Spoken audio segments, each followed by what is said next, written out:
Good evening. Welcome to the June 13th meetup sponsored by Investors Business Daily. I'm the host, Roy Maddox. My son, Wes Maddox, is also my co-portfolio manager, and he's co-hosting the meetup this evening as well. We're very excited to just go over some basically historical lessons in the past. We think it's important to understand the context of the market and where we are today versus where we have been in the decades in the past. And we think that we've provided some illuminating information and some provocative information so that you can go back and study by yourself and on your own to enrich your knowledge and become a better trader and investor. The Investors Business Daily Meetup Group has over 2,000 members here in Charlotte, and we actually have a reach all across the country. We're one of the largest meetup groups, and we happen to speak the second Tuesday of each month between 7 p.m. and 9 p.m. Tonight's production will be similar, an abbreviated version of our presentation at the TraderLine 2023 conference that took place this past weekend. We were speakers on Saturday. To have access to the TraderLine 2023 Summit, you could simply go to YouTube and search for it. They had about 20 speakers all across the country, many people that you may know that are famous and have great track records, and many that are friends of ours as well. So we think that's well worth it to go and see all these great investors like Stan Weinstein, Jim Ropel, many past champions of the U.S. Investment Championship. And it was just a great group of men and women, Linda Rashi, that are well known and well respected in the industry. So sit back, enjoy the presentation, and we look forward to sharing some educational information tonight with you.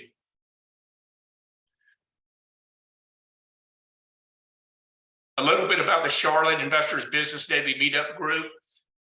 We're located here in Charlotte. We talk primarily about CAN-SLIM concepts and principles that have been really identified by William O'Neill in his famous book and his study, How to Make Money in Stocks. Of course, things that we talk about tonight are not considered as a recommendation to buy or sell. Do your own due diligence and be sure and consult with the financial advisor before you make any investment decisions. This is a basic acronym that most of us have been imprinted on our brain that spells CAN-SLIM. And these are the criteria that William O'Neill identified over the past 100 years when he did the study of those stocks that had the most dynamic and the most robust performance over time. We call those true market leaders. And true market leaders typically have a lot of these criteria. And these criteria help you identify the leading stocks during each market cycle. Normally, leading stocks for leading stocks of one market cycle don't repeat. Normally, there's a whole batch of new leadership, but occasionally there are some stocks that repeat, and it's possible that some of these stocks that were last market leaders are going to repeat. Of course, NVIDIA is the top one that's on all of our screens. So we'll be discussing in the second half of the program all these great market leaders that we think that are setting up today. In terms of an investment process, it's important to consider technical analysis, fundamental analysis, and macroeconomic analysis. We're not going to discuss a lot of these concepts with these three elements tonight because we want to take a look at historical performance and the historical time frames that we wanted to share with you tonight. So that's what we're going to focus on mostly tonight. Technical analysis consists of looking at a lot of these indicators. A lot of these indicators, they can be found, and you can Google all the definitions. Edwards and McGee has got the Bible on technical analysis. There's a lot of books out there, and we think it's important to look at basically price and volume and these indicators to give you an idea of early entries, specific entry points and so forth when you put your positions on to enhance your results. Again, a little little additional breakdown on what fundamental analysis consists of. In the macroeconomic analysis that we implement, we receive our macroeconomic analysis from Hedgeye Research. And so you can go to Hedgeye Research. You can also initiate trials with them to get a background on how they identify the rate of change from their models in terms of looking at GDP, inflation, and Fed policy. We think those are anecdotal bits of information that are important. Along with, in addition to looking at the broad nature of GDP and inflation and Fed policy, macroeconomics also allows you to look at where you are in the industry cycle and what stocks and what industries typically do well, depending on where you are in the industry cycle. We think that's important to look at as well. So this gives you a broad background. So Roy, where is Hedgeye? Where are we right now, and what's their prediction? Their prediction is that we're in a quad 4, where GDP is declining and inflation is declining and deflation. They have a very bearish view in the market currently, very bearish based on their view, just like Mike Wilson of Morgan Stanley. And they've been wrong for the last 2 quarters. So Mike Wilson has been dead wrong because they expect, in the negative case, is that we're going to have an earnings recession, and that we're going to have a credit event because of the higher interest rates, and that hasn't filtered through the system yet. And that's going to impact demand in the economy, and the economy has become unglued. But the economy has been much more resilient than people expect. But they've got definitely a bearish undertone, and we have to be alert to a scenario where the economy does fall apart. But the jobs data has been quite strong and robust. Wages have come down. Inflation is moderated. So we're basically setting up to have some type of soft landing, even if we get into a recession. And the National Bureau of Economic Research, they're the ones who determine if we're in a recession or not. And we just don't have the data that suggests that we're in inflation, that we're in a recession right now. So that remains to see what's going to happen. But the price action in the market suggests to us that you shouldn't chase the market here, but you should buy the pullback. And we're currently about 40 to 50% long. We're not chasing, but we are going to be buying the pullback based on where we are and what we see now versus what the decades in the past have shown us. So is the market in an uptrend? So this is the most important consideration in terms of determining your market condition. And this is how we determine it very simply. Is the 10-day EMA, that's the exponential moving average, above the 21-day? Is the 21-day over the 50? That's an intermediate term uptrend. And is the index above the 30-week moving average for 2 consecutive weeks? So the 30-week is very similar to the 150-day moving average. And we got a check box in all 3 of those currently. What does the breadth of the market indicate? You can't have a robust bull market unless you have stock participation. And the easiest way of identifying if there's stock participation is looking at the percentage of stocks above the 50-day moving average and 200-day moving average. That gives you important information to let you know if the broad market is participating or not, if it's broadening out. For us to have a very, very strong bull market, you want strong participation. In the last couple of weeks, the market has definitely changed its changed its character. Today, I think we had over 600 new highs. That's the most new highs that we've had, I think, in over a year. So the environment is clearly changing right now. But when the market has an upturn like this, there's typically some euphoria. And there is some euphoria going on out there, particularly in the technology stocks, the 7 technology giants that have led the move up that really don't have a lot of profits. So that's been very unusual. We also look at the advanced decline line. You want to see the number of stocks advancing versus the number of stocks declining. That's important to give you an idea of if is the market acting correctly or not. You want to see the advances versus the decliners. You want to see the advancers be far higher than the stocks that are going down. And you want to also, this is very important, to see the new high lists. You want to see the net new high list. No great market uptrends have taken place without the number of stocks making new highs far exceed the stocks making new lows. And we're going to show you in the past 3 decades what that's looked like in the past, compare it to where we are today.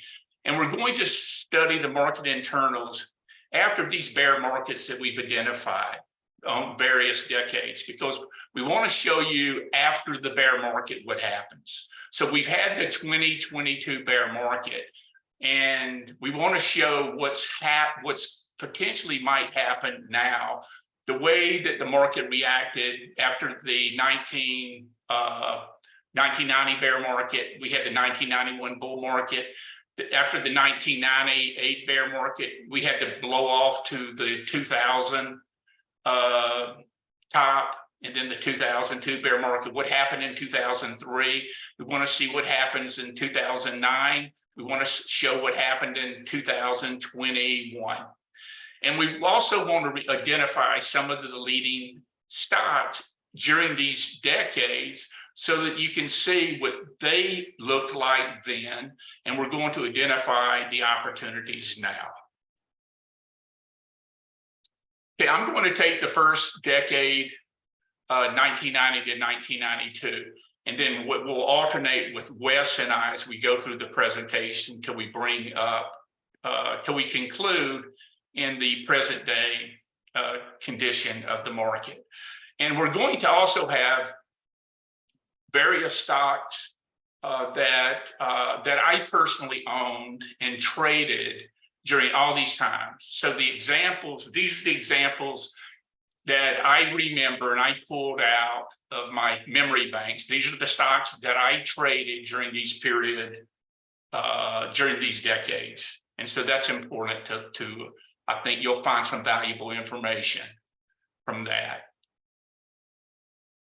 Okay, this is what the market looked like. You can see at the bottom of the chart, you can see we're in the 1990 to 1992 decade. So 1990, the bear market was over. You can see in October of 1990. And then we actually started a new uptrend, and the market was down 30%, 35% during that downturn. Notice how short the bear market lasted. It was really, it only lasted, I think, about 4 months before we actually turned up. Looks very similar to the 2020 bear market. And then if you recall during this time, and I remember this because I got in the business in 1987 the week after the crash. And so I remember this clearly because I'd only been in the business a couple of years. You can see the gap up. Well, that gap up was January 17th, 1991. Now, what happened then? We had a very significant event in our nation's history in which we bombed Iraq. So that's when the bombs started dropping and people were scared to do anything. You know, the bear sentiment was outrageous. Iraq was being touted as having one of the greatest armies in history. And in fact, that was not the case. But the market broke out January 17th, and then you had this very powerful upturn, lockout rally, and we were off to the races for a few years. And that's what happened in 1991. So here's the 1991 breadth indicators. We didn't have the advanced decline line during this decade on stockcharts.com. These are the charts that we're using to provide this information to you. But we do have some more information in the latter decades that we did not have from stock charts during this period of time. Now, what this is showing you, it's showing you the black part of the chart shows you the number of stocks making new highs versus the number of stocks making new lows. And then the bottom chart, which is the most important chart, signifies that net number, the net stocks making new highs versus new lows. When you have all the red at the bottom, it's almost it's 95% impossible to make money because you just don't have stocks participating. In the market's typically in a downturn, more stocks are making new lows. There's distribution taking place. Only when you transition to blue, where you have a number of stocks starting to make new highs, does the rally have teeth in it? Does the rally broaden out and provide you with many different opportunities? This is what you want to see. So you want to see a long period of time where the new highs exceed new lows, breadth is expanding, and you have great opportunities to make money in individual stocks. And during periods of time like this is when you have asymmetric leverage. This is when you identify stocks and the indexes go up 5 or 10%, and you actually find stocks that go up 50 to 100%. These are some stocks that I bought in 1991. Now, what I want to point out also, and this is important to know, is that in 1991, I was very young in the business. I had just met William O'Neill in '88. So, I only had a couple of years under my belt, but I had all my clients in these stocks. Amgen had a innovative drug called EPO that replaced the oxygen in your blood. And it was the best-selling drug of all time. And I remember owning this stock, and I had a 20% gain in the stock, in a couple of months, a month or two, and I sold. And what I didn't understand is that I didn't understand how powerful these stocks that are first out of the gate, how long they can go and how high they can go. And you can see that, once you got the 20%, I thought I was a genius making 20%. But in retrospect, when powerful bull markets occur, you find stocks that go up, that can double and triple in price. And I think that's the kind of the environment that we're in today. Is you don't want to take the quick 20% trades. You want to find the stocks that can double and triple, that can be new leaders. Microsoft. What did Microsoft have in 1991? Well, 1991, this is when the computer revolution was going on, the personal consumer computer revolution was going on. IBM was the leader, but we had these IBM PCs. That's when we birthed Dell Computer, also Compaq. Those were stocks in the same group that had powerful moves. But what Microsoft had was they had an operating system called PC-DOS that made a leap forward to an operating system called Windows. So Windows completely revolutionized things, completely revolutionized the industry. And I took my 20% gain and was happy to take it. And to my dismay, the stock went up many fold over the next subsequent years. And once the most irritating part is to get the right stocks and not let them and not give them time to birth and to grow and to turn into true market leaders. True market leaders typically move for about 104 weeks. So that's 8 earnings quarters. And there's 13 weeks between an earnings. And so their earnings announcement. So that's, they're going to typically last 1.5 to 2 years or so when you get them right. Costco, of course, Costco in 1991 it had come public, but and it had a terrific growth. As they were expanding their domestic footprint. And that's all for this decade. I'll let Wes take over on the next decade, and I'll see you in 10 years. Okay. Yeah. Do you want me to take the presentation over, or do you just want to? Yeah, that's right. The way that we do it. Why don't you tell me I'll listen to your comments and I'll hit the next button, Wes. All righty. Sounds good. Thanks. So, okay. Next period of time we're looking at is 98 to 99. And this is, so Roy again was trading this for, I know for his clients too, and this last bit of mania for the .com bubble. But this, you can see again, a pretty short duration bear market in 98 from July to bottoming in October. Very nice.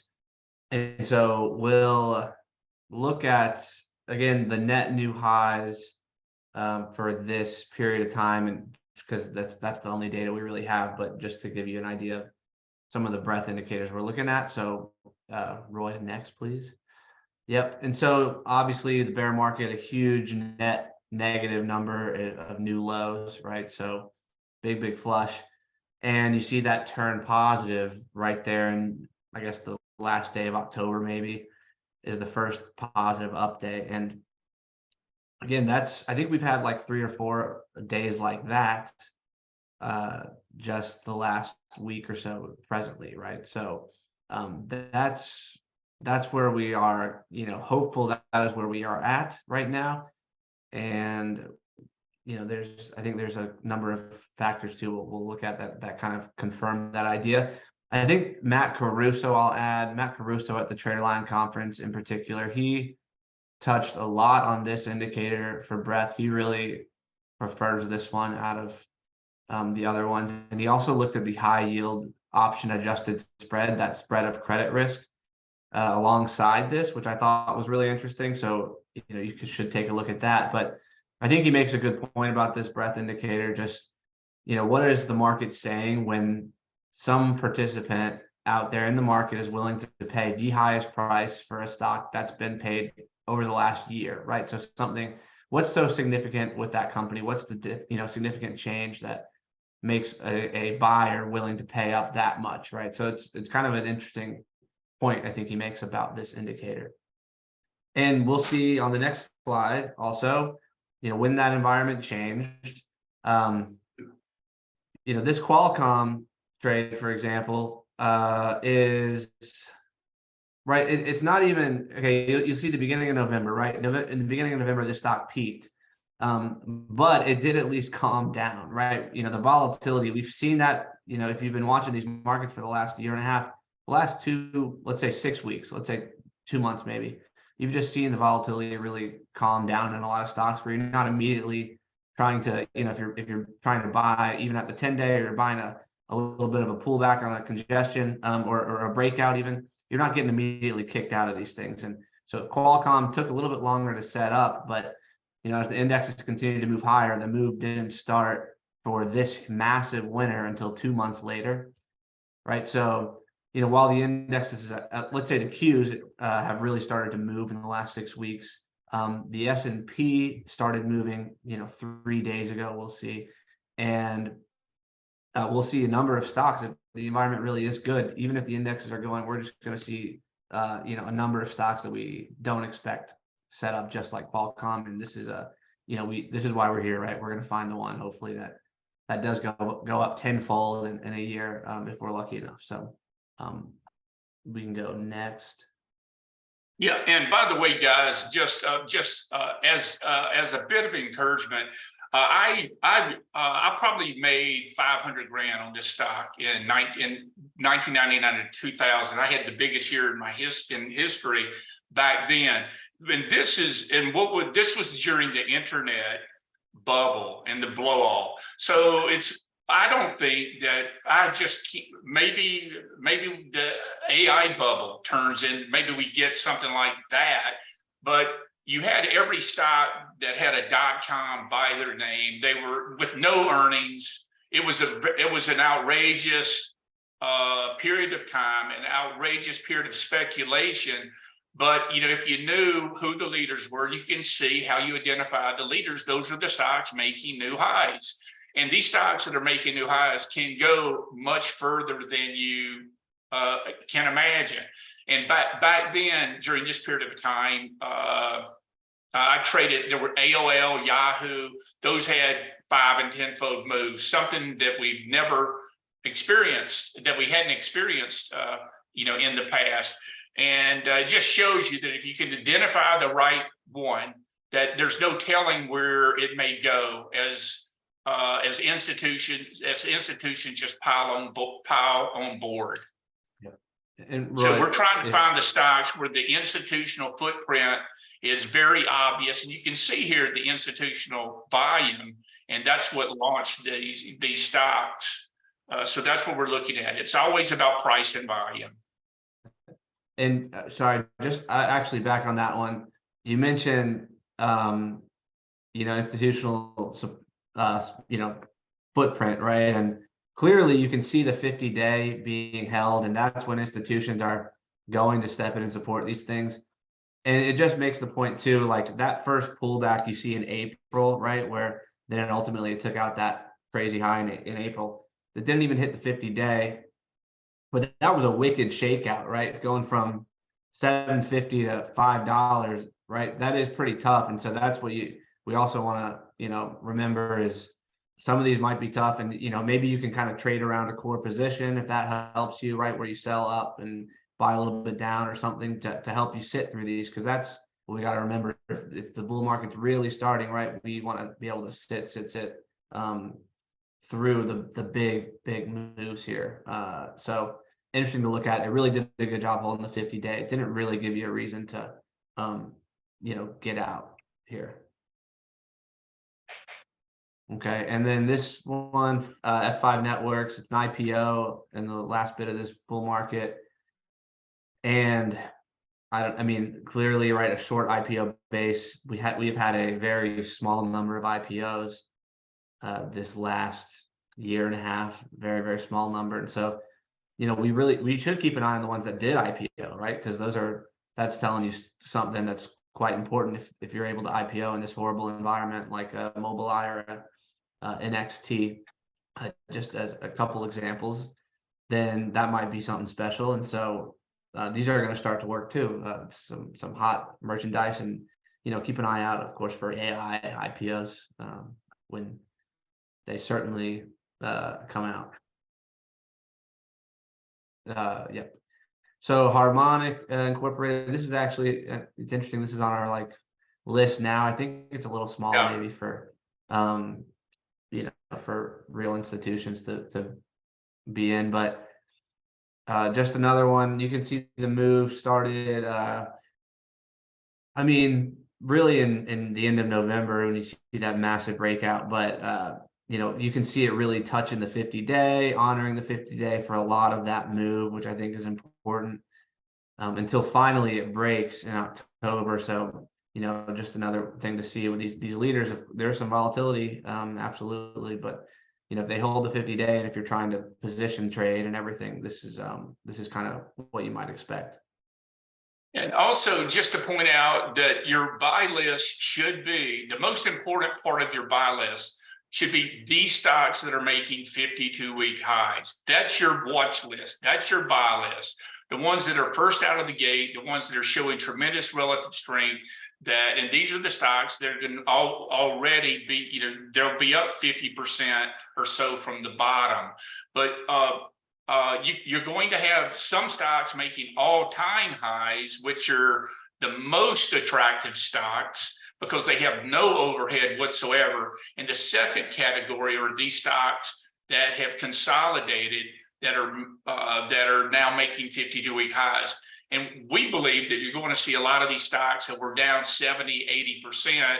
They're starting to make 52-week highs, and they're still down 50% from their all-time high. But they're now going into stage 2 uptrends, as described by Stan Weinstein. So those are the two most important stages that you should be looking at. Stocks in stage 2 uptrends making all-time highs, and those that are making 52-week highs. Great, and this is the last one we'll look at for this time period. I think the breakout here, the timeliness of this one is the most interesting. You look at the kind of November 3rd, right, when we talked about that net new high number flipping right there, and you can see this one kind of being one of the early ones out of the box too. You know, breaking above that, that's actually the 150-day moving average initially. You know, really early on in the bull market, gives you a pretty good move, doesn't violate the 50-day. When it does, up there, I guess in April, you've got a great move. And so maybe this is actually one where when it violates the 50, you kind of just let it base again, but you're going to get another, you know, you get that other opportunity as it breaks out again in August. So, you know, these things, of course, don't go straight up. And, you know, I guess there's a couple ways to handle it, but you know, that thing's up 16x or more, I guess, maybe 20x from $8 to 160 in that just 14-month window. And you can take over. Okay, the next decade that we're looking at, the next period, it's after the 2000 bear market. This was brutal. If you recall, some of the old timers like me and Bill Williamson and Neil, we all traded during this period of time and fortunately survived. This was when the NASDAQ was down 78%. Can I ask you a question? Yeah, go ahead. Yeah, I'm sorry to interrupt you. Are those 50-week and 150-week moving averages? This is the 50-day and the 150-day moving Oh, average. 50 days and 150 days. Yes. Thank you. You're welcome. Do you use weekly or monthly on this charts? We wanted to have the 30-week, but we couldn't put the weekly and the daily on the same chart. But you know, the 30-week is very important from the long-term perspective. And again, you want the indexes to be above the 30-week, and it's similar to the 150-day, but you know, of course, using the 50-day, that's quite common. So we didn't want to clutter the screen up with the 10-day and the 21-day and those. But for our entry points, I mean, we're really looking at the 10-day, the 21-day EMAs, and then of course the 50-day simple, because everyone is utilizing that, you know, those guardrails. See, you can, yeah, go ahead. I'm sorry, I was just going to ask you one final question. Why a 150-day average here? Just curious. This is really this is what Stan Weinstein articulated back in the day in his book, Secrets to Profiting in Bull and Bear Markets. He used the 150-day, and he used it for years. Now, Mark Minervini has got a different spin on it in terms of when stocks are in uptrends. And Mark Minervini has something called a trend template. And the trend template is he's using the 200, the same kind of information where the 50 day is above the 150 day, 150 day is above the 200 day. You're within 25% of an all-time 52-week high. You're 25% at least off the bottom. And the 200 day is in an uptrend for at least a month. And so it's got to be up at least a month, turning up at least a month to be, quote, in a stage 2 uptrend. And of course, and Weinstein has come on board with that. If you listen to some of his work and seminars and things like that, he's using Mark's refinement of his initial methodology. But I'm still sort of old school, and I like to look at that 30-week, particularly coming off of on the indexes coming out of a bear market. Thank you, Roy. I appreciate You're it. welcome. Okay, so this is the horrible, damaging, brutal bear market that we experienced for 2 years, and of course, we're just showing the end of the bear market. Again, we were well over 5,000 at the top, and we bottomed here at 1,100. And you can see when the market had that last leg down, that it undercut that August period of time, and that just washed out everyone.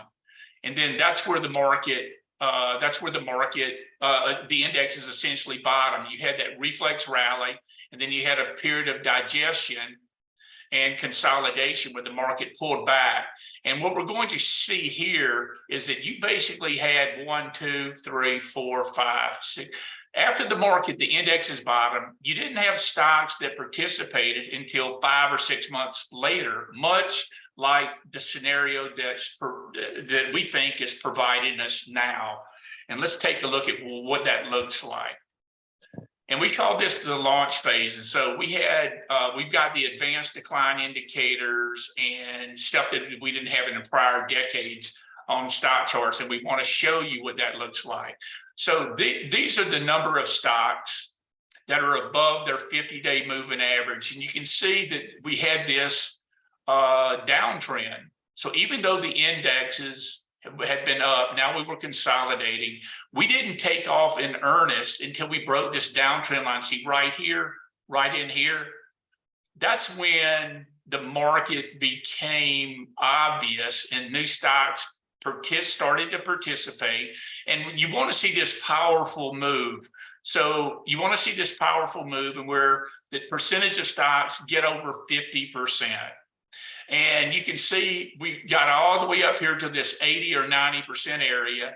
And then we stayed above 50% just about the whole time. So we need this powerful, we call this a launch phase. We need this powerful breakout. This is what it looks like on the market internals.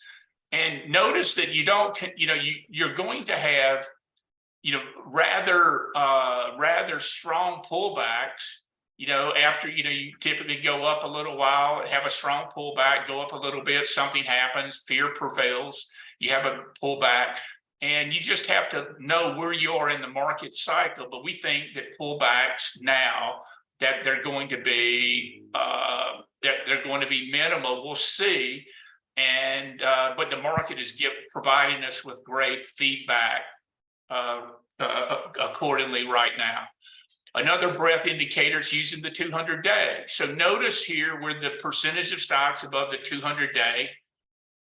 Basically, I want you to forget about the indexes and notice here that this is where the market took off and it launched.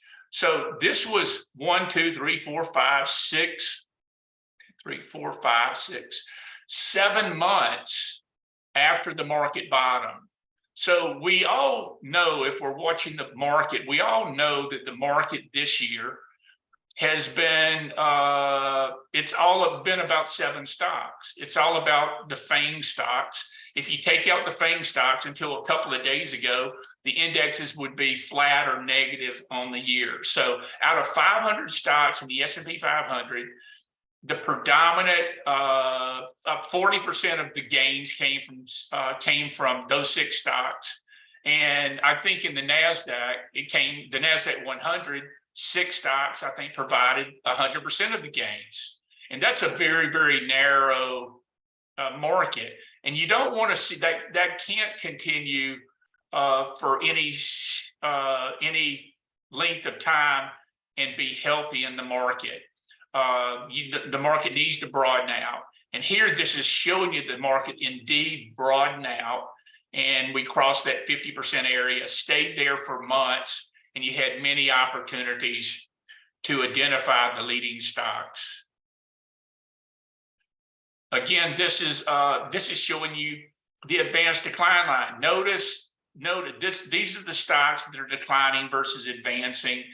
And you can see that you actually made new lows, even though the indexes made a low in October. You made new lows in the advanced decline line, and there was just no way of making money when you have this type of environment where you have this massive divergence. Only until you break the downtrend line does the market take off in earnest. And here we actually have the 10-day, 21-day, 50, and the 200-day. During this time, and I wanted to point out that Justin Nielsen and Mike Webster from IBD fame, from their market school work, they identified something called a power trend. And this is, the market went into a power trend right here. And a power trend occurs when you have at least 10 days above the 21-day EMA. You've got to have the 50-day has to be up at least 1 day. And you have to, you've got to be, the 10-day has to be over the 21-day, I think, for 5 days. You can Google that and find the exact definition. And you stay in a power trend until the 21-day crosses the 50-day. And in this particular case, see, you had this period of time where the market was in a very strong uptrend until the 21-day broke. Well, actually, it didn't break the 50-day until later. The 21 days, the magenta line. So it didn't break the 50-day until then. And that would be an exit strategy on the indexes to be aware of. But there's the launch phase right there. Hey, Roy, can I interrupt to ask a question? Of course. Has anybody done a study to see whether you can apply a power trend to an individual stock like Tesla in the uptrend that it is in right? What's funny, David Ryan, who I guess is a mentor, I think the world of him. He's been a mentor of mine for the last 3 decades. I followed his work closely, and he identified something called the ants. And Tesla is just exhibited this ants formation. And that's when a stock goes up 12 out of 15 days. And I believe Tesla went out with Tesla has risen for 13 straight days. And we can look at that in terms of, and Wes and I were looking at it when it broke the 200-day, I think at 200, which was really a buy signal. But, we were sort of having conflicting information on the data, and we didn't buy it at 200. It's gotten away from us. We would, but it doesn't have the earnings growth that, say, Li Auto has. But it is an institutional favorite, and there's more to it than EVs. So we want to buy Tesla. We do want to buy Tesla on the pullback, but David Ryan is known for that ant strategy that actually Mark Minervini has in his that he uses in some of his work. But I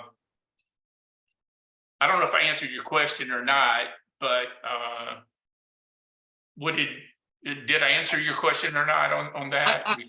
I believe that it did. If it certainly rhymes. It may not be exactly the same thing, but yeah. So that's sort of one of this is a piece of anecdotal information that that traders have, that we've learned over the years based on David Ryan's work. And, you know, when you get and the market itself, and the market itself will typically, the best stocks are hard to buy.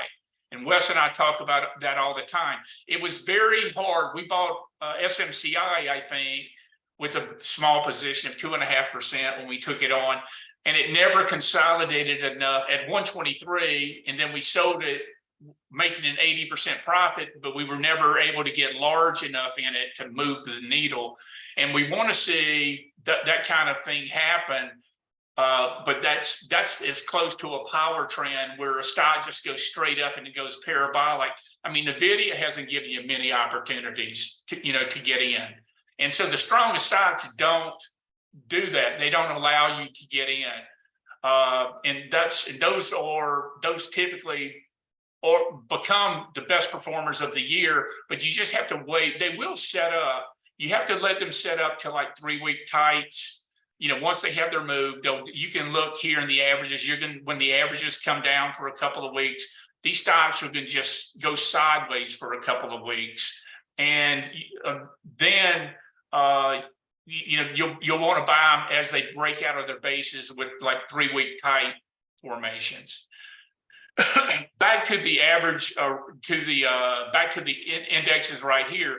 Yeah, I wanted to point out that the new high list. Notice the new high list expanding. You had a brief period of time. This is actually what happened in January to February of this year that Wes will show later on, where you had a little bit of relief coming off the bear market low, the worst bear market in history. And then it resumed to this little downtrend. Remember, the advanced decline line was making new lows. And then we had a plethora of breakouts where the net new highs far surpassed the net new lows. This is what we want to see. This is what we want to see. And you're going to see that we're probably like right around here currently, when we take a look at that last part of the puzzle. But you want to see months, and see, bull markets don't last 1 or 2 months. Bull markets last, a year and a half, 2 years, 3 years. So it remains to be seen where this market goes, but we're seeing some very strong anecdotal breadth indicators that suggest better times are ahead.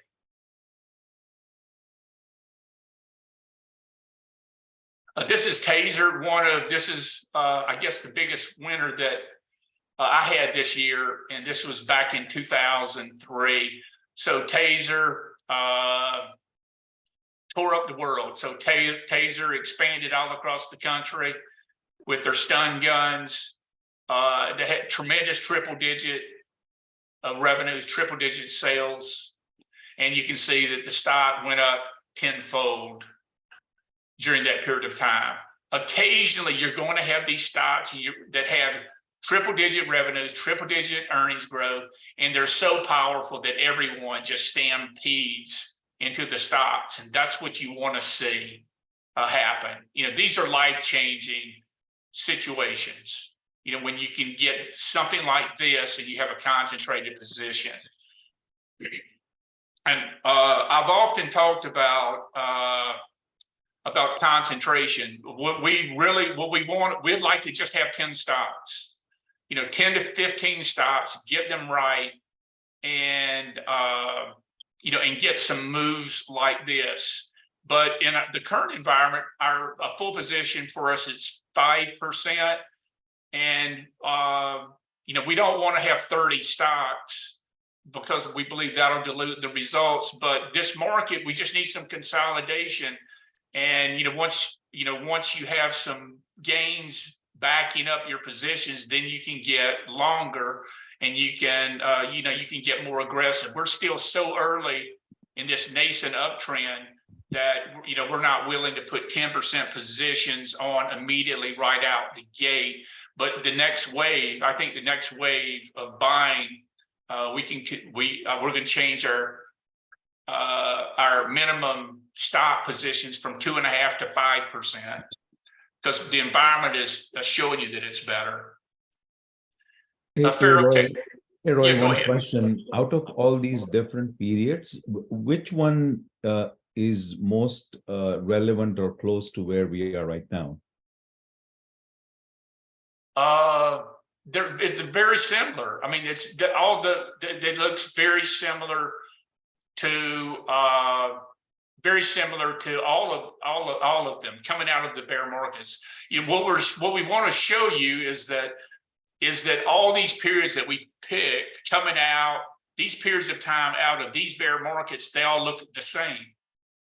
So one doesn't look, I mean, we think that they look very, very similar, that all these periods look very similar. And that's the point that we wanted to make. Okay, thanks. Axon, Pharaoh Technologies, another stock you can see. And, and no one knew who these stocks were. See, this is a stock that went from 4 to 27, fivefold. So you're going to see a lot of these stocks that are making new highs currently that no one knows about. I mean, people aren't familiar with Inspire Medical, Shockwave, Celsius. These stocks are so early in their growth period that they can turn into monster stocks over time. And what's similar to all the stocks that we're looking at now is they're close to making 52-week highs or all-time highs. Roy, Yeah. I just want to make the quick point that these stocks aren't actually $2, $3 stocks, just in case anyone isn't aware of that. They're split adjusted. So we're not, you don't need to look for things that are like $5 price stocks. These are just, they've gone up 1,000 times or whatever, and now are, currently $100 stocks. So just in case anyone needed to hear that. Yeah, thanks. That's a great point. So we're not buying $4 stocks. We're buying stocks that, that split a number of times. Most of the stocks we're in today are $50 to $300, in that range.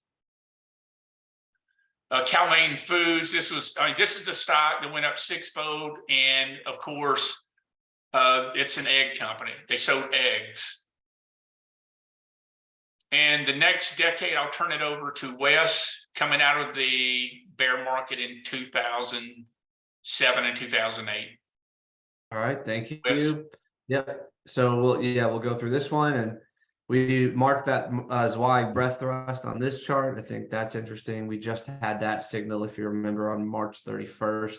Similar thing where that was talking about kind of a really, I think like a 10-day move of upside volume versus downside volume, where it's 2 to 1 up to down over a 10-day period, something like that. You can look up the exact definition, but we did get that signal. It's not very common. You'll notice it didn't occur in any of the prior early bull markets that we're talking about now. But it did occur here. I think it occurred in 2020, or actually, no, it didn't either. But anyways, we go through that in our April meeting, so you can take a look. Actually, if you're interested, you can look more into that and watch the replay of April. But it's an important thing where just stock participation is abundant, and an important signal here, really a really timely signal, getting the bottom of the bear market within 10 days or so. And yeah, I mean, this was a brutal bear market. So I think we said they're all similar. I mean, this is a very brutal one. 2022 was brutal. 2002 was, 2 years long and brutal as well, or 3 years long even. So if you were to think time wise, this 2008 to 2010 and 2002 to 2004 would be most similar, but really they really do all see, we see the same kind of breadth pick up, and we'll go through those next. Okay, so this is you can see our launch phase annotated here in March. What's nice is when these things coincide with other indicators that are, outside of what you're looking for. So you can see early to mid-March, we got this kind of breakout in participation in stocks with 50% of, or with, I guess, an increase in 50% of, an increase in stocks above their 50-day moving average. And as soon as you got to that point, you can see that when there's more stocks above their 50-day, there's more stocks in an uptrend, and we're going to have a better environment to picking stocks. Next. Okay, and this is looking at the NASDAQ stocks above their 200-day. This kind of, I guess, breakout and participation happened same time, right? Same exact time, mid-March. And you'll notice how low it was. This is kind of shows you how brutal this bear market was too. It's just you were sitting there at 10-15% of stocks above their 200-day for 6 months or so, and finally you get a little bit of life there. And of course, that 50-day indicator we just looked at is going to move a little bit quicker than this, but you can see how long this was in an uptrend, right? And then it peaked at 80%. And when you have 80% of stocks above their 200-day, you're going to have your I guess batting average is going to be quite high. So hopefully that's what we see here coming up too. And next. Yeah, and I'll make the point here that, this is after, of course, the great financial crisis. You really essentially bottomed here back in November, and then you had a reflex rally, and then you undercut the low, and by that undercut, that flushed out everyone. I mean, every holder out there. What's been amazing is that we didn't undercut. We didn't have climactic action this time regarding using the VIX and the put call ratio, and that's very odd that the index is bottomed and we didn't have that capitulation phase currently in 2023.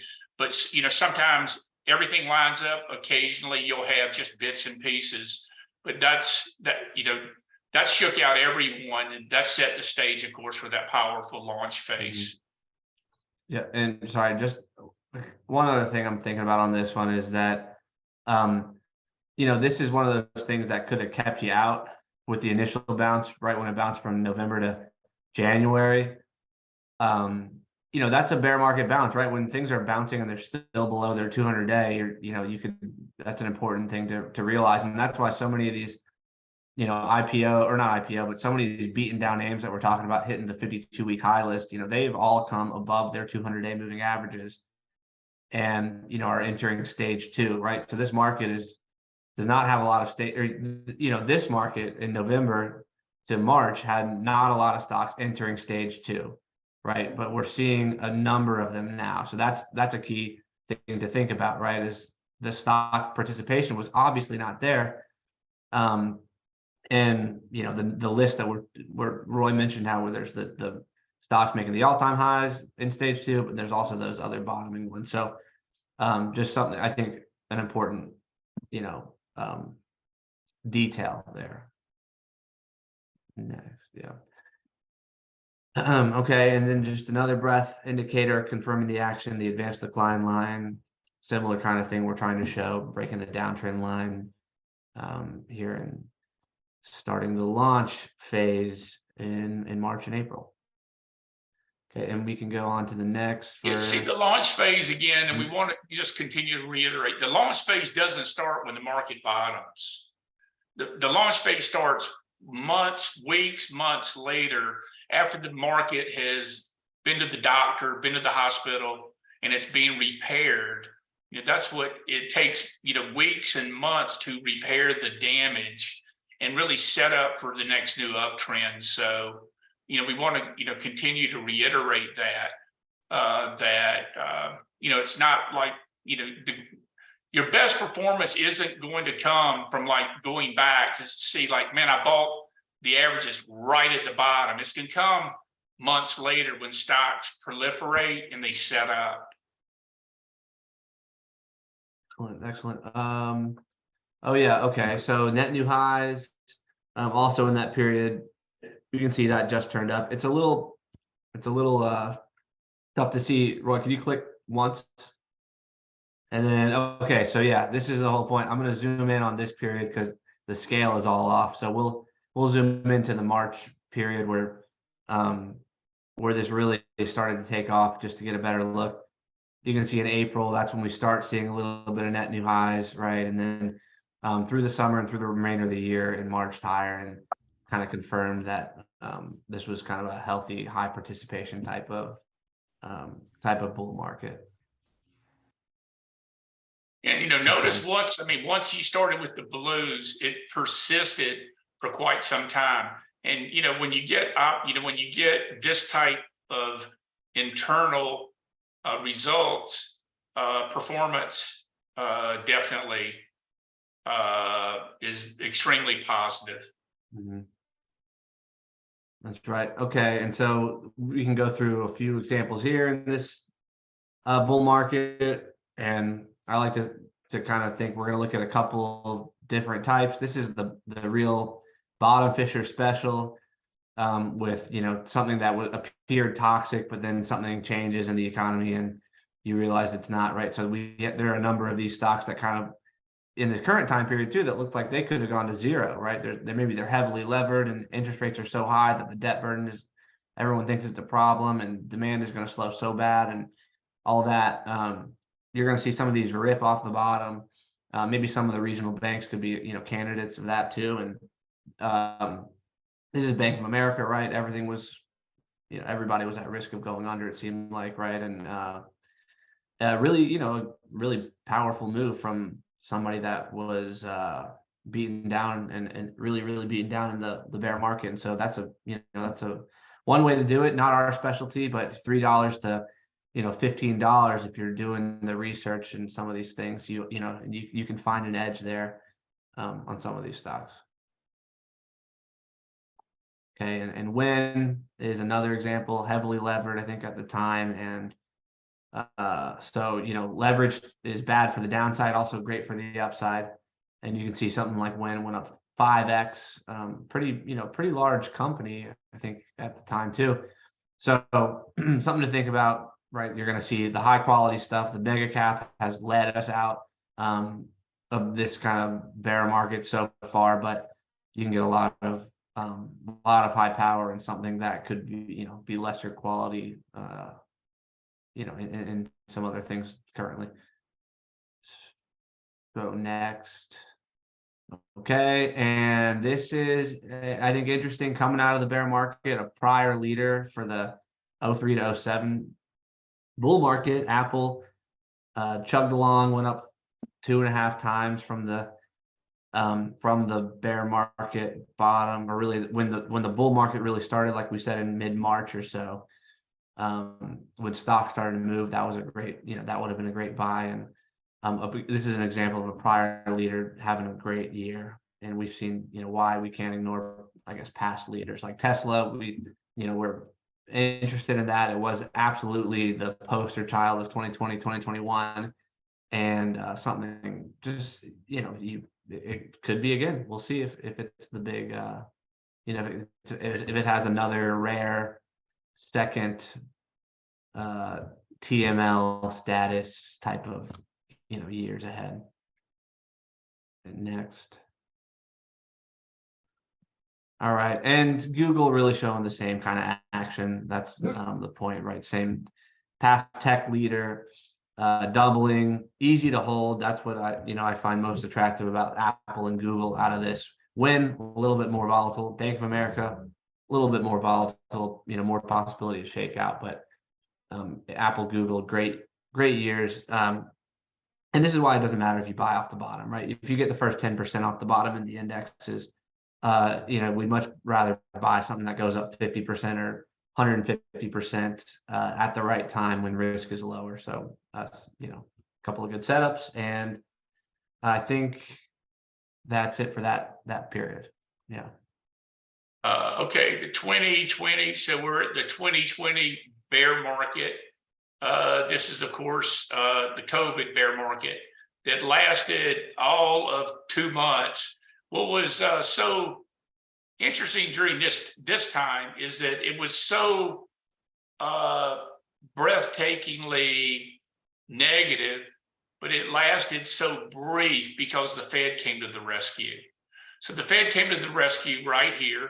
So we had the massive bottom.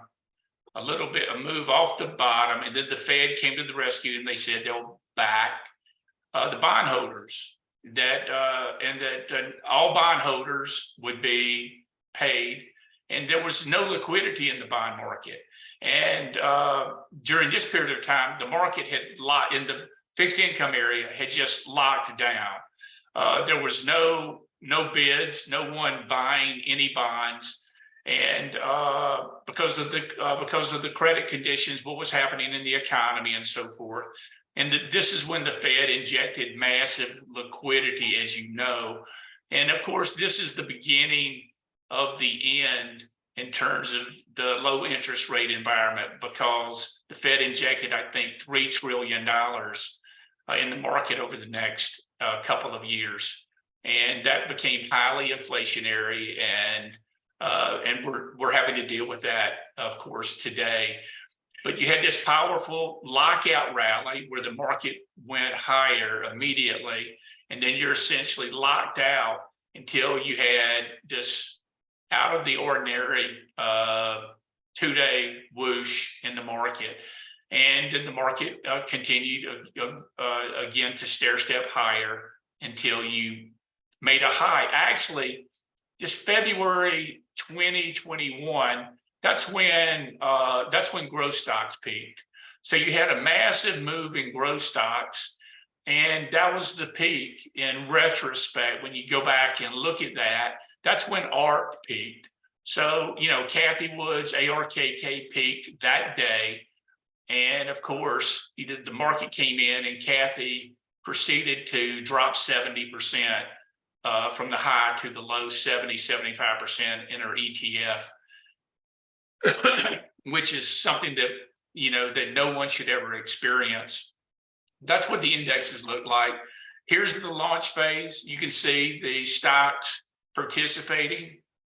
And this happened so fast. See, with the markets in a downtrend, you had under 10% of stocks were above their 50-day. I mean, we were close to melting down here. If the Fed didn't step in, we were close to melting down. And you know, this could have been one of those 50%, you know, that was the COVID bear market. You know, this could have been one of those 50% drops, not just in the 30s. But the Fed saved the day by injecting liquidity. We were off to the races.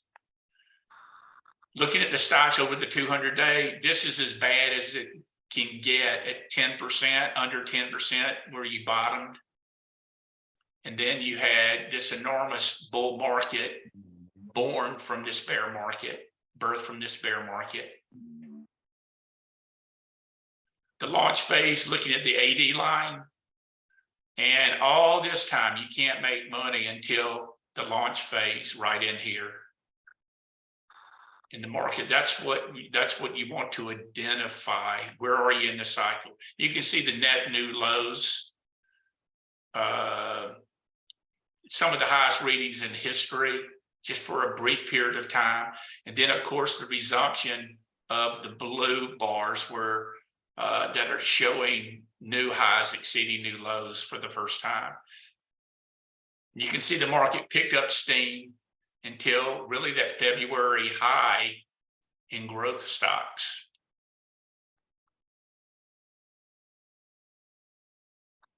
These were some of the big winners coming from remember the market bottomed in March.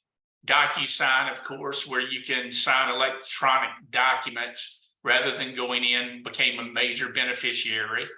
You can see this stock went from 100 to 280, you know, up a couple 100% in 6 months, went climactic, and then basically this was the last hurrah, and it back over here at 280 before it turned into a massive decliner. I think it dropped 80 or 90% from this high till we bottomed, you know, in the last few months. Zoom, of course, obviously Zoom benefited during this period of time where people stayed at home, worked at home. And this has been a tremendous productivity tool for people all across the world. And notice where the stock broke out actually in February. Pardon pardon me, took up steam. This stock had triple digit numbers. I mean, stock was growing, earnings were growing like 500%. Revenues were growing a couple 100%, and everyone had to buy the stock that were in the, all the institutions had to own it. You can see the stock had a blow off phase here. This was an earnings report, I think. And this certainly showed you, provided warning where the stock came down, and then you had the reflex move up, went a little bit higher, and that was all she wrote. This was also showing you that markets peak when earnings peak. And you go back, if you look at the earnings peak and many of these stocks, the stocks peaked like the quarter or the next quarter of their earnings growth. And the stocks are going to discount that. You know, most stocks peak technically first, and then they sell off, and then you have that earnings that slow down. You can see this was an earnings slowdown, this gap down right there. So the stock peaked. It was telling you that earnings had peaked. It was rolling over, and then you got the data, you know, weeks later. Peloton. So Peloton, everyone's working out the house, can't go to the Y or Lifetime Fitness anymore. And this, you know, stock had a major move. We're coming off the bottom. Stock doubled in 4 or 5 months, sold off. And then you had that last climactic move to stage 3. This is called a stage 3 top. And then the stage 4 downtrend. And this stock, I think, corrected 90% from this high. So, you know, you got to manage your equity curve in your P&L statement. You know, if you have concentrated positions, you know, in names like this, you certainly can't let them fall 50%. You have to be able to lock in profits at some point. And if you intend to stay long term, you know, a good rule of thumb might be, well, I'm going to hold the stock, but I'm going to protect 75% of my gain at some point. So I'll hold the stock. I'm going for the home run, but I am going to protect 75% of my gain if I'm up 50 to 100%. That ensures you that you'll lock your stocks in at a profit. That's a good technique. Twilio, big winner. You can see the 10-300 launch phase that we talk about often, where stocks go up 10% in price and volumes up 300% higher than normal. These are buy signals, not sell signals. So it's important to watch those stocks that are making significant progress. Typically, it's going to be on an earnings result or some type of fundamental catalyst that's going to occur. And that's one of our specialties in terms of always look every day following the stocks that are up big on volume to see what's going on with the company. Typically, it's fundamental related.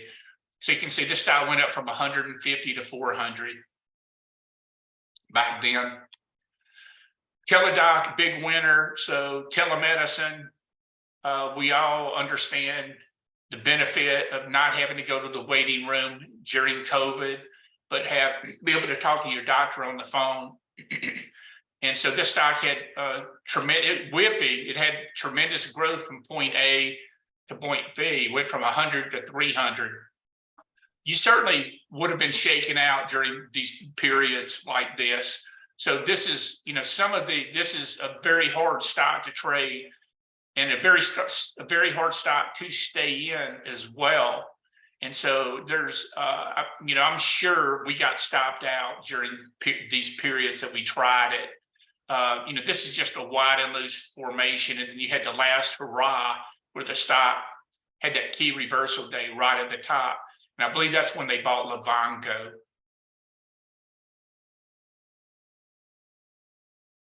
And Fastly, this was a big winner where the stock had that 10-300 launch phase. So the stock went from 20 to 100. And this is an earnings report. So this was This was they specialize in edge computing that everyone thought that was going to be a new standard. They had great earnings. It was a recent IPO in the stock. You had to stop making new highs in this advanced phase. And then it got, sold off going into earnings. And that's basically the top right there on that disappointing earnings report. Although you had one last hurrah there, that's the next earnings report where you got obliterated if you happen to hold that, into the earnings report. CrowdStrike, big winner in 2020. And just for the sake of time, we're not going to talk about a lot of these IPOs, but there are a number of IPOs just that are setting up just like CrowdStrike did back in the 2020 bear market. It came public, got crushed in the bear market, down like 60–70%. But what they do in the security area and what their revenue growth displayed and their earnings acceleration demonstrated that it was going to be a new leader. And so a lot of these IPOs currently, and there are companies like DigitalOcean, MNDY.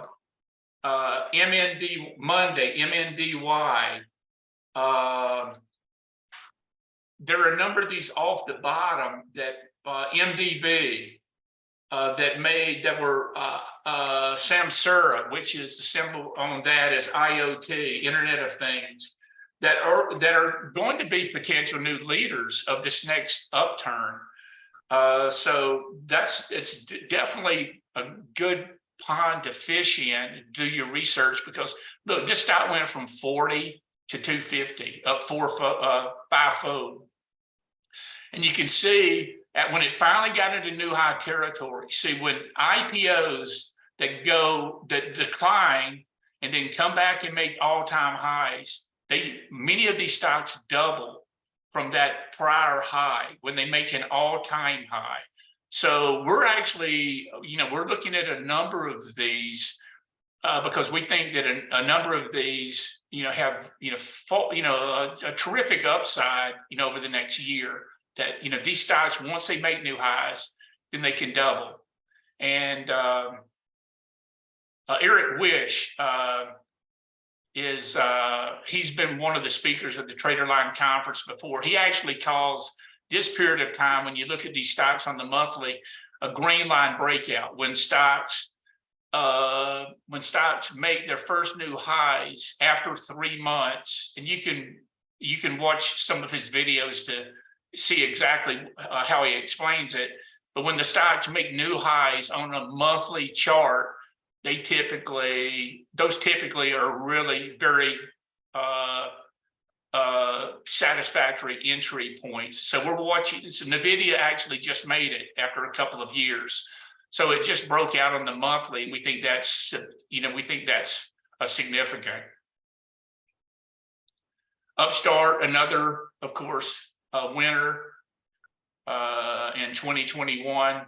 You can see once the stock peaked and then just the downturn. And I think this stock dropped all the way down to maybe 10 or 15. So from 400 to 10. So you can't, obviously you can't ignore clear sell signals and ride these stocks all the way down. And with that, I'll turn it over now to Wes so Wes can go through where we are currently, and then we'll break for 5 minutes and then talk about individual stocks. So Wes. All right, thank you. Yeah, so we'll just go through the general market right here. So we'll go through like 5 more things, then take a break and go through the stocks. And so we obviously had this brutal bear market and everything. We had some enthusiasm, I know, going into that February 2nd peak. There was a Walter Deemer breakaway signal, which we talked about also back in a prior meetup in January. That was another breath kind of confirmation number. We got the bank shakeout, right? The bank scares and pretty brutal shakeout there. And then we came back, from that with the Fed's injection of liquidity there to help save some of these banks. And got another of that Zweig breadth thrust signals as well. And that was one that we saw was mid-March of 2009 and very timely there. So possibly a very timely thing here. So far so good from that signal as well. This is the NASDAQ. The NASDAQ kind of let us out of here. The S&P, if we looked at that, not as much until maybe 7 days ago, but we'll see on the next slide, I guess, that we see the breadth signals confirming that we hopefully are in this launch phase that we're calling it launch phase. So notice the kind of big improvement again here in stocks above their 50-day.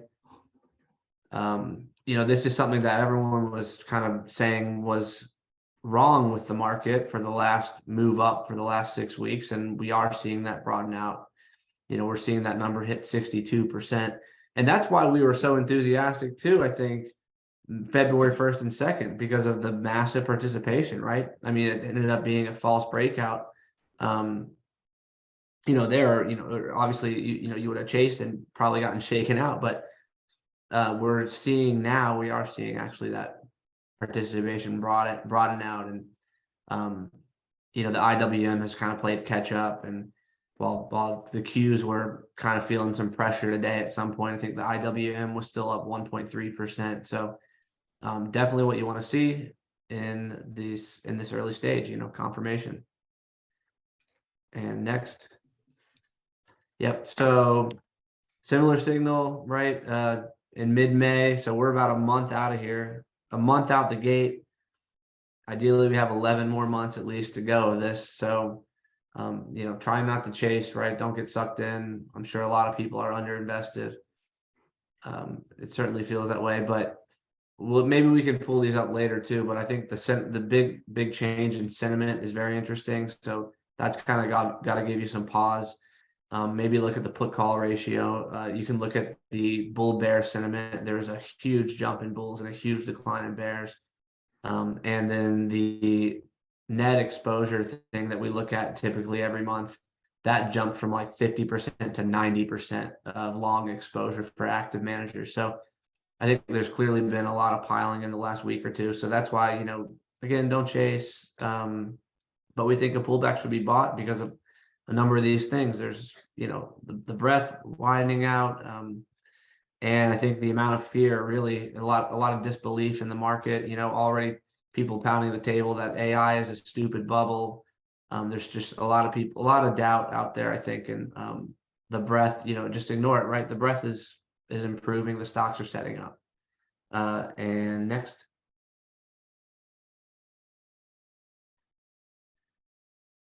Okay, the advanced decline line, kind of a weak looking indicator, honestly, still, but the point is still kind of the same. This needs to turn up. This will confirm the action if things do start to if they continue really to broaden out and you continue to see stocks move up.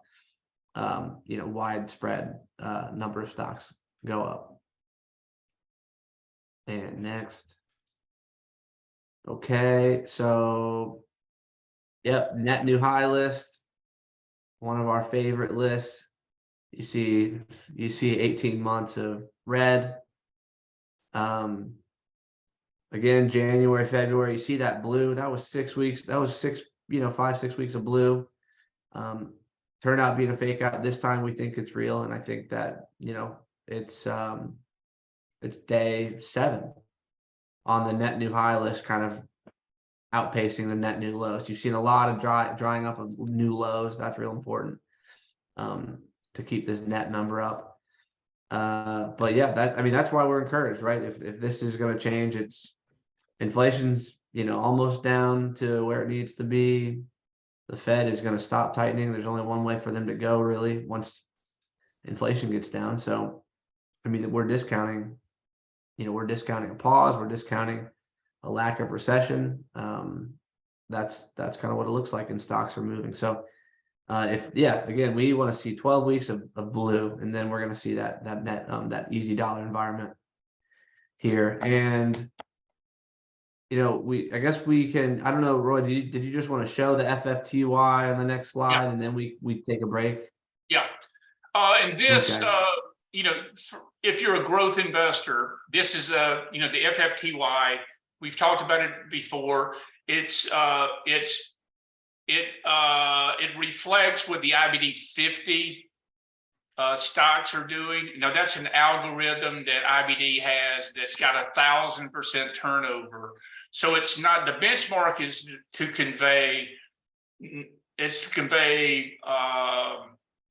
how the style is working. And we've looked at the IBD index, which goes back 8 years. I think this only goes back 3 years, which is an ETF. And in coming out of these prior bear markets, what we've shown before is the IBD index doubles. Like in the, coming out of the 2020 bear market, the IBD index, doubled. Coming out of, the last 2 bear markets, 15, 16, we had the same type of, 15, 16 had the same kind of action. But what we're showing here is that growth investing, according to CanSlim, if you're looking at a CanSlim approach, it's been underwhelming, underperforming for 2 years, year and a half, 2 years. That's why it's been so difficult to make money in growth. And it's been just a few companies in growth that have been outperforming. We think this is significant here. And we want to point this out, is that you're taking out this resistance. And so if you see this IBD 50 index break out, which is breaking out, and you can clearly see the trend. And if this goes from 25 to 30, you're going to have stocks that do twice that. So, I think we're in just the beginning of breaking out in terms of growth coming back for whatever reason, because of the big bear market that we've been in. You get this to go from 25 to 30, and you can see stocks that go up 50%. And so we think there's, that old term, we think that there's asymmetric leverage currently. So you can see some of these stocks work now. Just imagine when everything flows. So we think that we're just turning the corner here. And, look at, this has been a devastating, bear market, in growth. So, it's dropped 50%. And, during this period of time, you've had many stocks that dropped 50 to 70%. And, O'Neill was famous from his work where he noted that 50% of true market leaders go down 70%, and 70% of true market leaders correct 50%. So we've just experienced that. And you can see that the market, where the market is, and 1, 2, 3, 4, 5, 6, see, it's been 7 months. So it's taken 7 months for growth to come back in favor. We think it's coming back in favor right now. And that this is the time, this is a material change, character change in the market. So this is the time to really do your research and take advantage of this next new uptrend, but understand that, that we'll certainly have pullbacks along the way, but we're quite encouraged. And we're not ebullient, but we're quite encouraged. And we think that something very positive is occurring today. Yeah, and sorry, last thing, I know it's not this simple, but it looks like it's, the day it goes above the 150 day or 200 day, it's like that's all you had to wait for, really. Oh, that's the 150, but if you look at the 200 day, we got above that for the first time on June 3rd or something. And you wonder if that's all that's the key signal there. And then we go into individual stocks. So we'll come back and talk about individual stocks after the break. So we're going to take a 5-minute break, guys, and then come back, and we'll use MarketSmith. These stocks will be on your slide deck that we're going to talk about. But we'll talk about what we've identified as what we think are the leading stocks in the market. So we're just going to go straight to individual stocks when we come back. So let's take a 5-minute break. Okay, take a 5-minute break. Okay, we'll do that. I'll get my mic. right with the cat. All right. Feed the kitty. Where's the kitty? Kitty, kitty, kitty, kitty. You're right.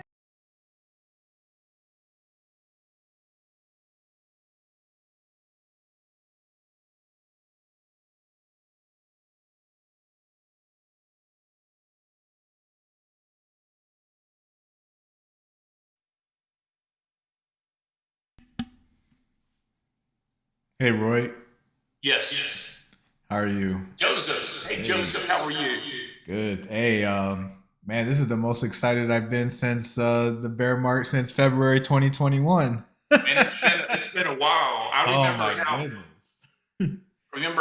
February 2021, we were dancing in the streets. That was, we should have seen this bear market coming, but no one knew that it would be so devastating, of course. Yep. And we all survived. So now if things turn up, we should be able to reap the rewards. So. Yeah, it's during all these times in the past, and I'm getting a little bit of feedback from you, Joseph. But in these times in the past, you can have a 20% run like in a month. But you got to be fully invested. So it's difficult to come off the sidelines and go 100% invested.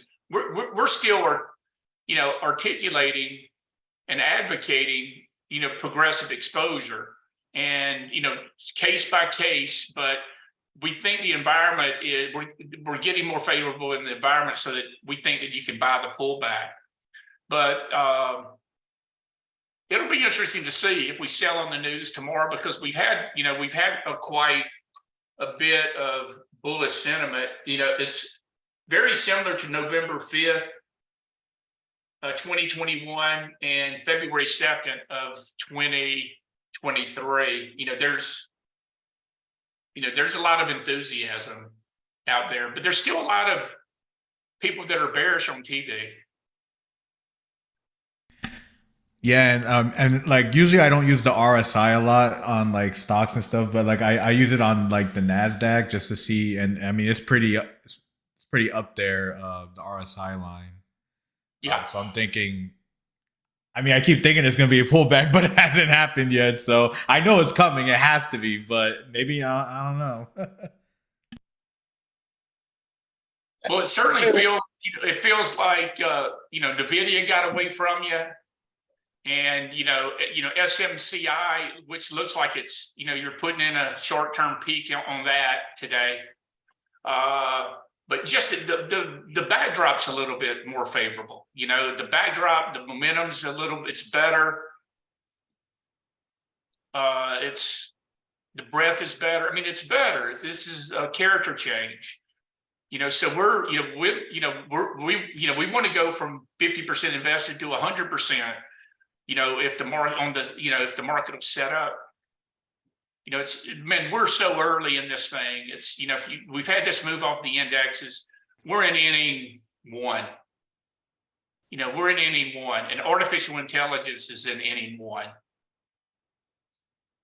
Hey, Roy, guys on Dana, Twitter how are line. you? Awesome. Good. How are you doing? Great. Great presentation on Trader Line as always. Thank you. I ask, are you still out of Tesla? Yep. We want to buy it. We're out of it. That should not be on staff though. Pardon me? You said you put it on your gravestone. That should not be on your gravestone. You got to Oh, choose. yeah, that's right. Yeah, I miss Tesla. But that's the move that I missed in Tesla was from 50 to 200. After trying it, 3 times over that year. Well, if it makes you feel any better, I had Uber and got bumped out right before earnings. Then it shot off and has stopped. Yeah, it's we've had this market that's been boom and bust. It's been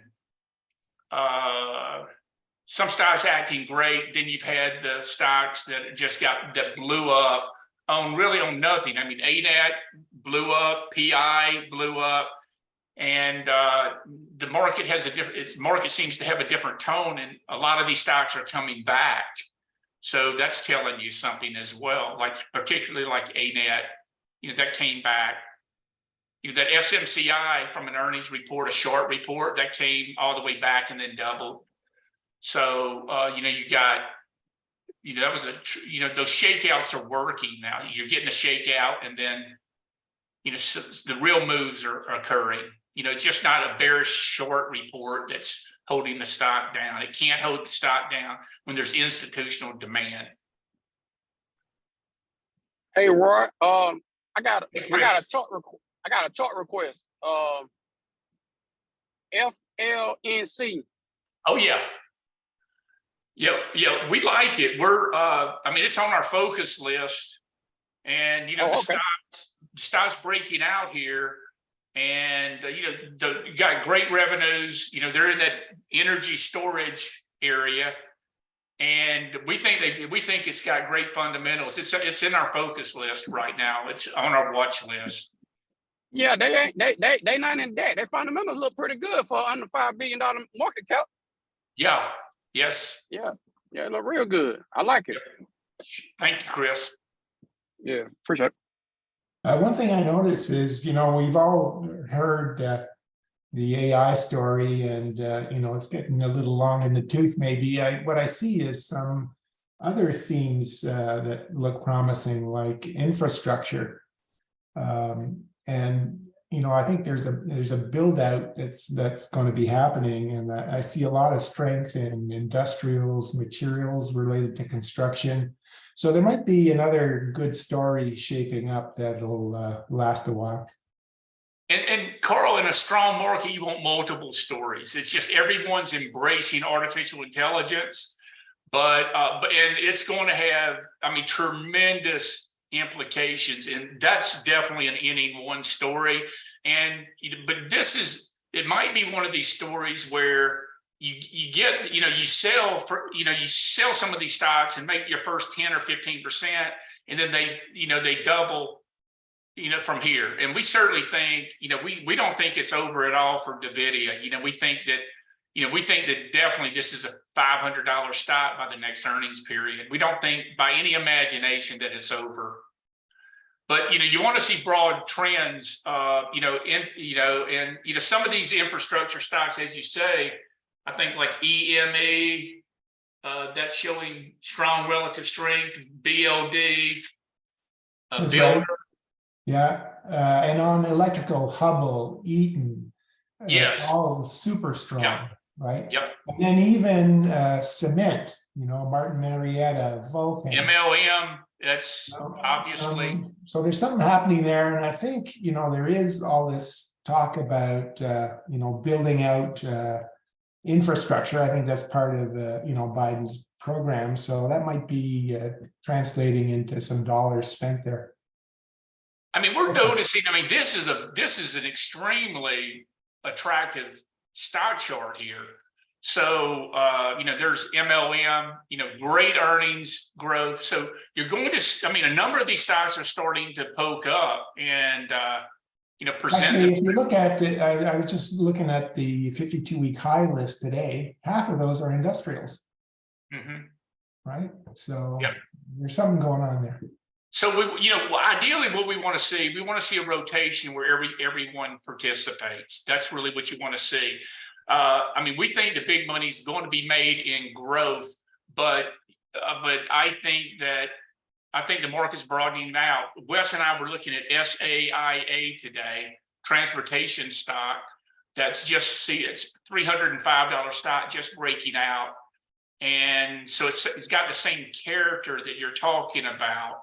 And notice that we're going from earnings of -9% to up 14%, but the stock's making new highs. So it's probably the analysts are probably underestimating what the stocks can do next year. Hey, Roy, what do you think of Palantir? And also, it's an AI stock. It's doing great right now. But how is it that deep in the base? And it's one of the leading AI stocks. This is one of our biggest positions. So we bought the stock, and I guess let's go ahead and get started since we're starting to heat up. let me show you, I want you guys to just take a snapshot, screenshot.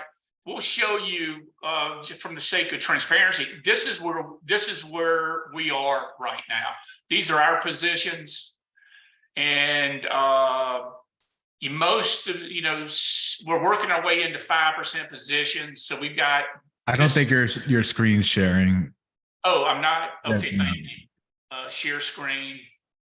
Screen one, share. Okay, so this is actually what we own. So we have 11 stocks and 2 bonds.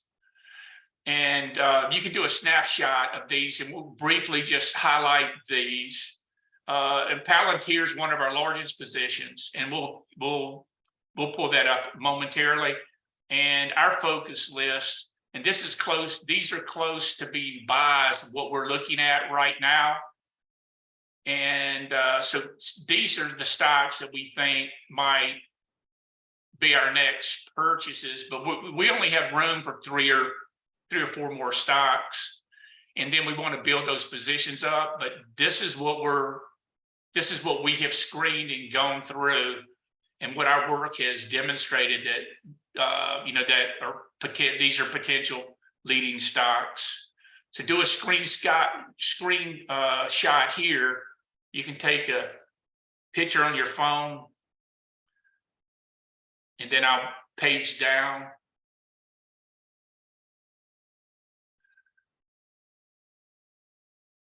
Let me page down to the next ones.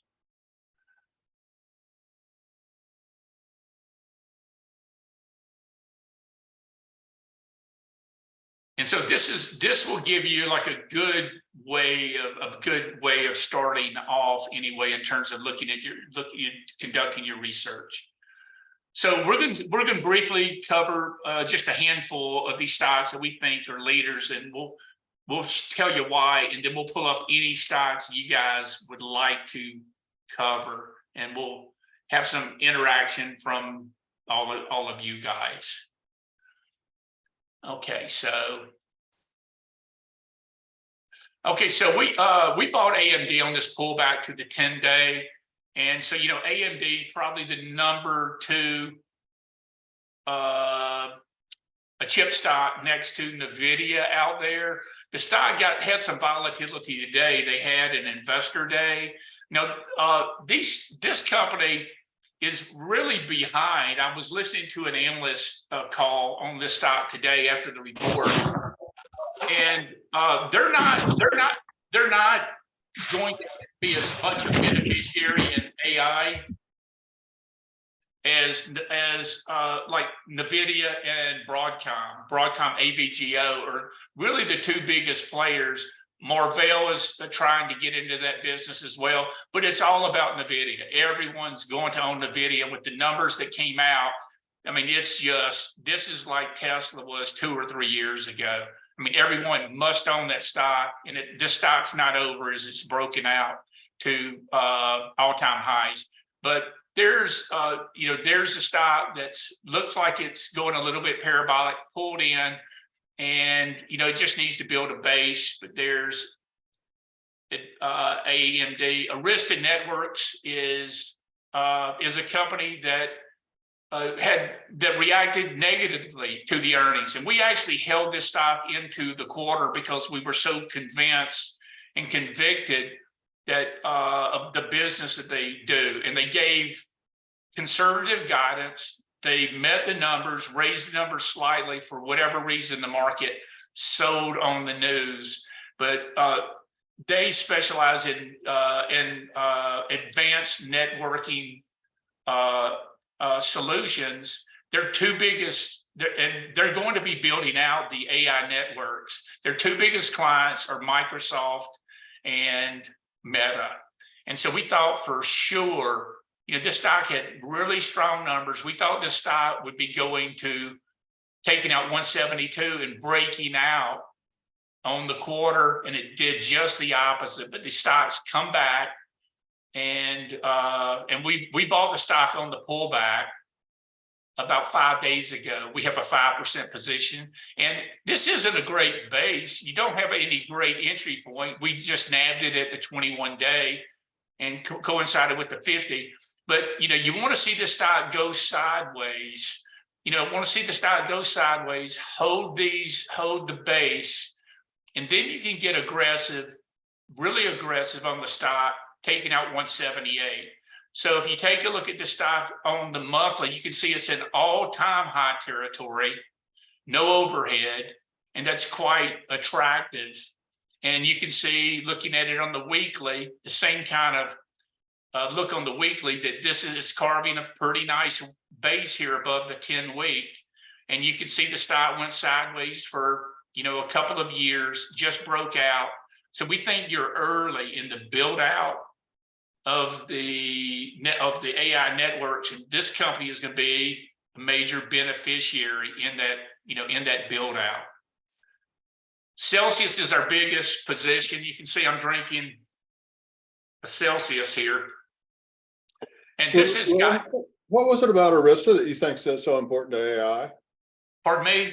What is it about Arista that you think is so important for AI? They've been in the server market for a long time, and unless we have a huge demand for servers.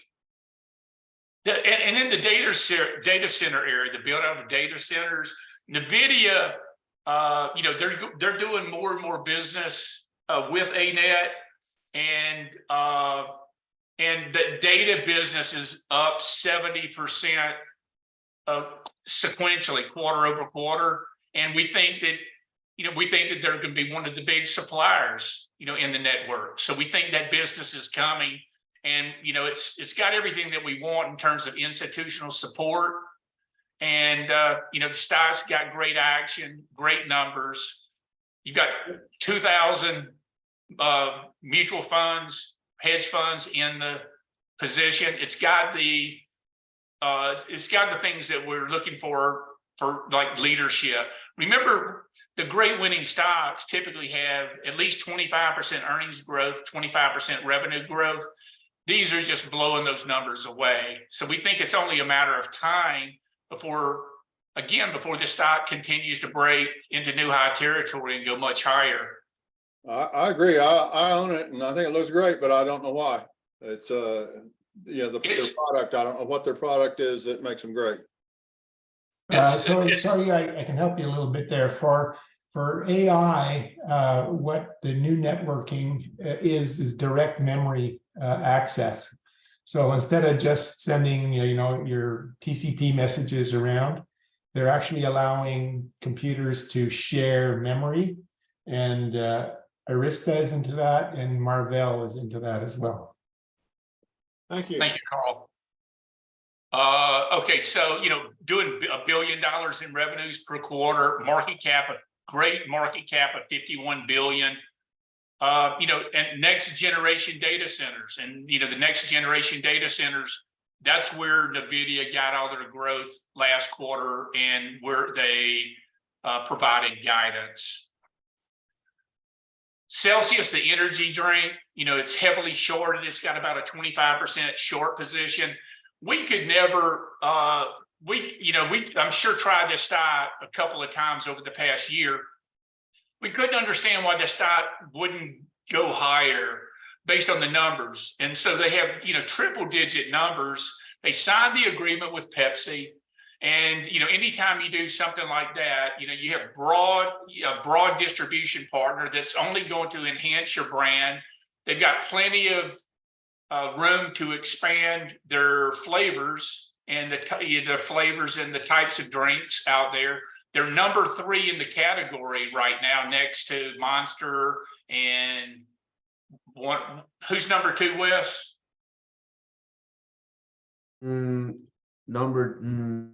Monster is definitely number 1. I mean, what, Red Bull number 2? I assume That could be Red Bull, or it could be one of the other companies, but they have, based on the data that's coming out, they're far surpassing the other companies based on their growth, because they're smaller. It's a smaller company. This is ideal this is ideal action where the stock broke to a 52-week high on the number. Earnings were up 300%. Revenues up triple digit. And the stock made a new high on the number. This is my biggest position personally as well. And, we talked about pressing it here and taking it from, a 6% position to a 10% position. But we want to see, what's going to be the reaction to the Fed tomorrow.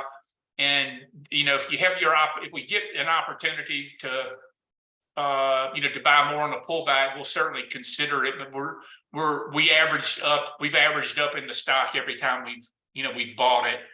But we think that the numbers are going to grow, for substantially over the next year.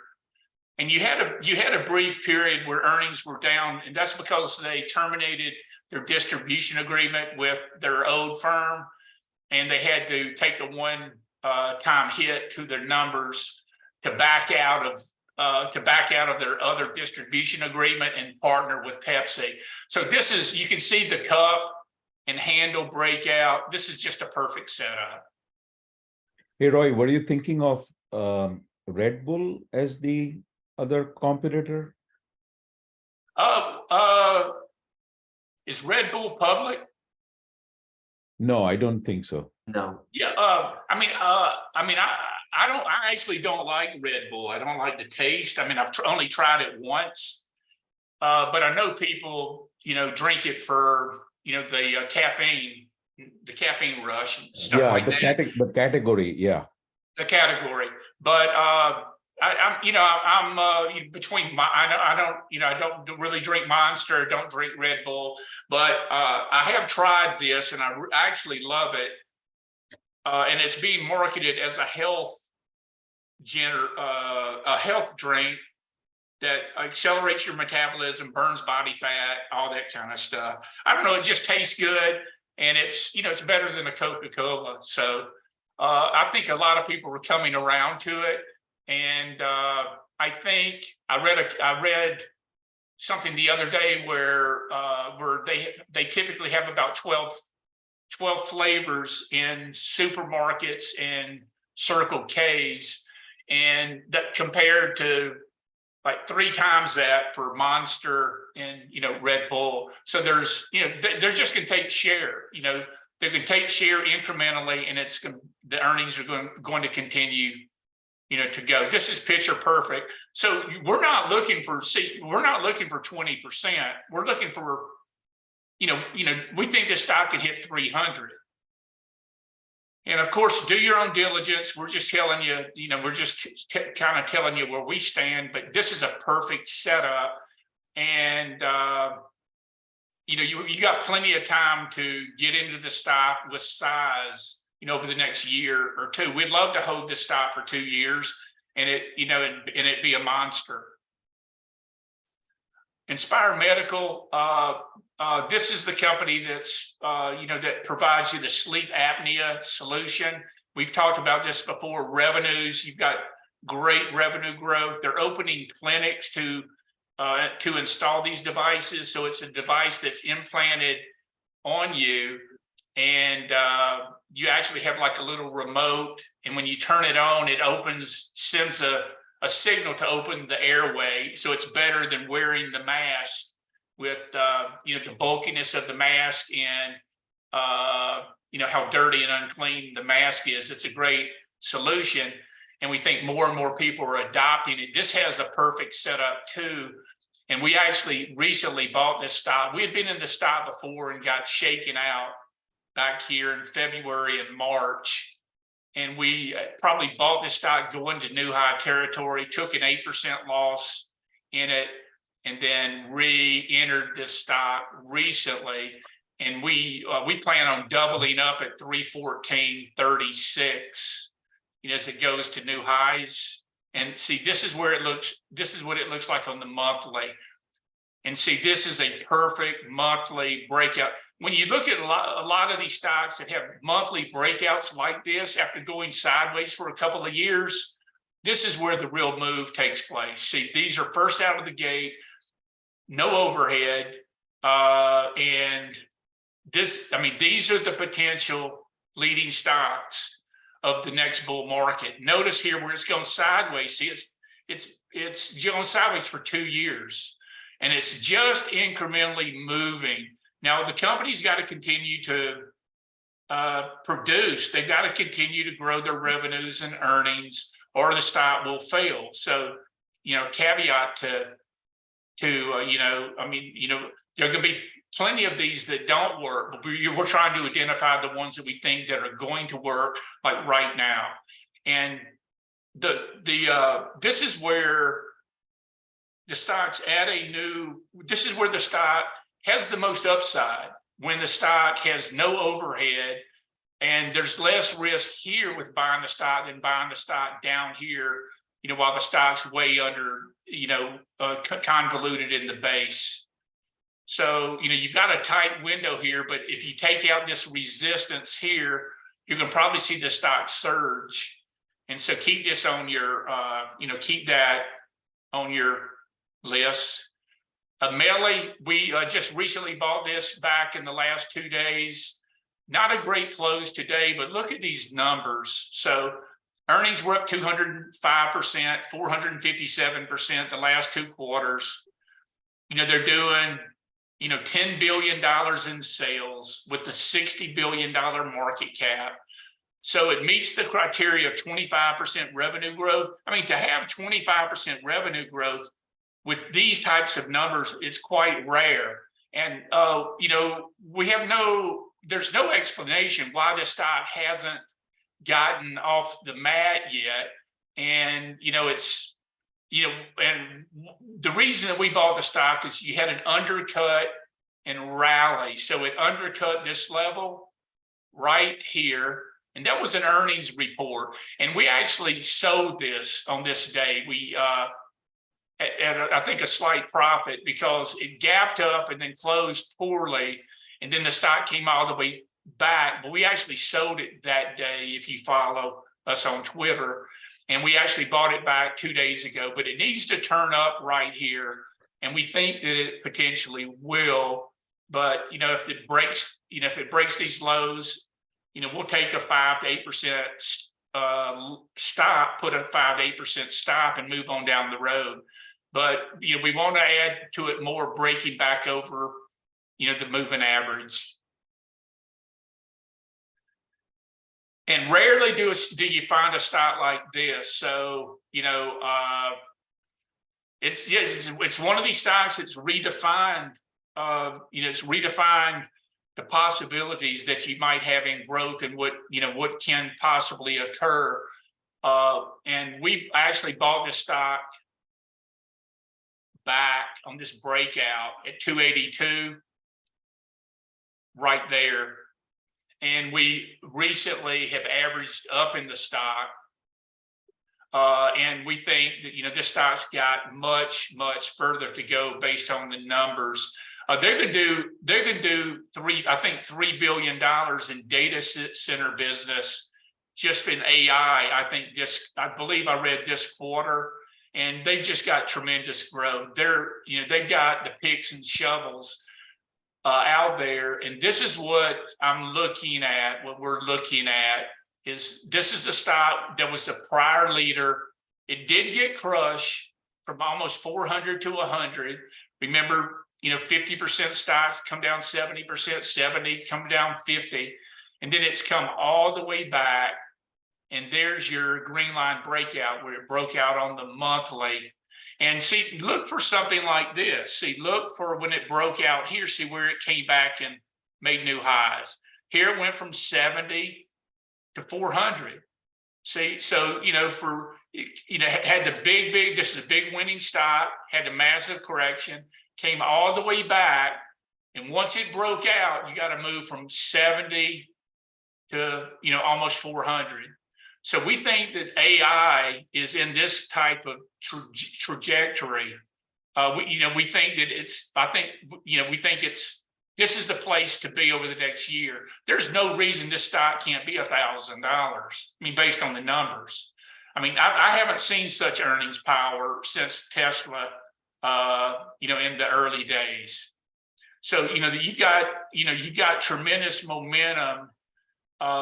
Look at earnings are going to be up 108% on this is $1 trillion company. And, you just don't see numbers like this. And so this is why the institutions are piling in. You might look at this and say, hey, this is an exhaustion gap, but we don't think it is. If the market comes in, I think the stock is going to hold the break out and go sideways at worst, because there's just too much institutional interest. Everybody's going to be buying this stock. I mean, if you had one stock, to buy, then you could hold it for a year. This would be one of them. I was actually thinking about Palantir. Palantir, the CEO he was interviewed on Bloomberg, and I've never seen, I've never seen a CEO this positive for the implications of their tools and what they provide in the AI area. But we actually bought this stock, breaking this breakout. We bought it at 11 right here. And we averaged up, I think we averaged up in it right there. And, the great stocks are going to hold this 10-day. And by no means do we think this is over. So you've had this, and this demonstrates, and also what I wanted to convey is that if I were a much inexperienced investor, like I was in 1991, we'd be selling everything here and getting out. We think this stock goes to new highs. We'll put it to you that way. So we think this stock is going to go to new highs over the next year. Yeah, go ahead. Hey, Roy, thanks for doing this. And I agree with you. Palantir, the setup right now is incredible. The one thing that's really odd about it is, if you look at NVIDIA, back in new high territory, AI stock, everybody's talking about them. Palantir falls into that heading too, but it's so deep in the base. It just makes me wonder if there's anything wrong with it. Yeah, and this is a perfect example too. When you look at,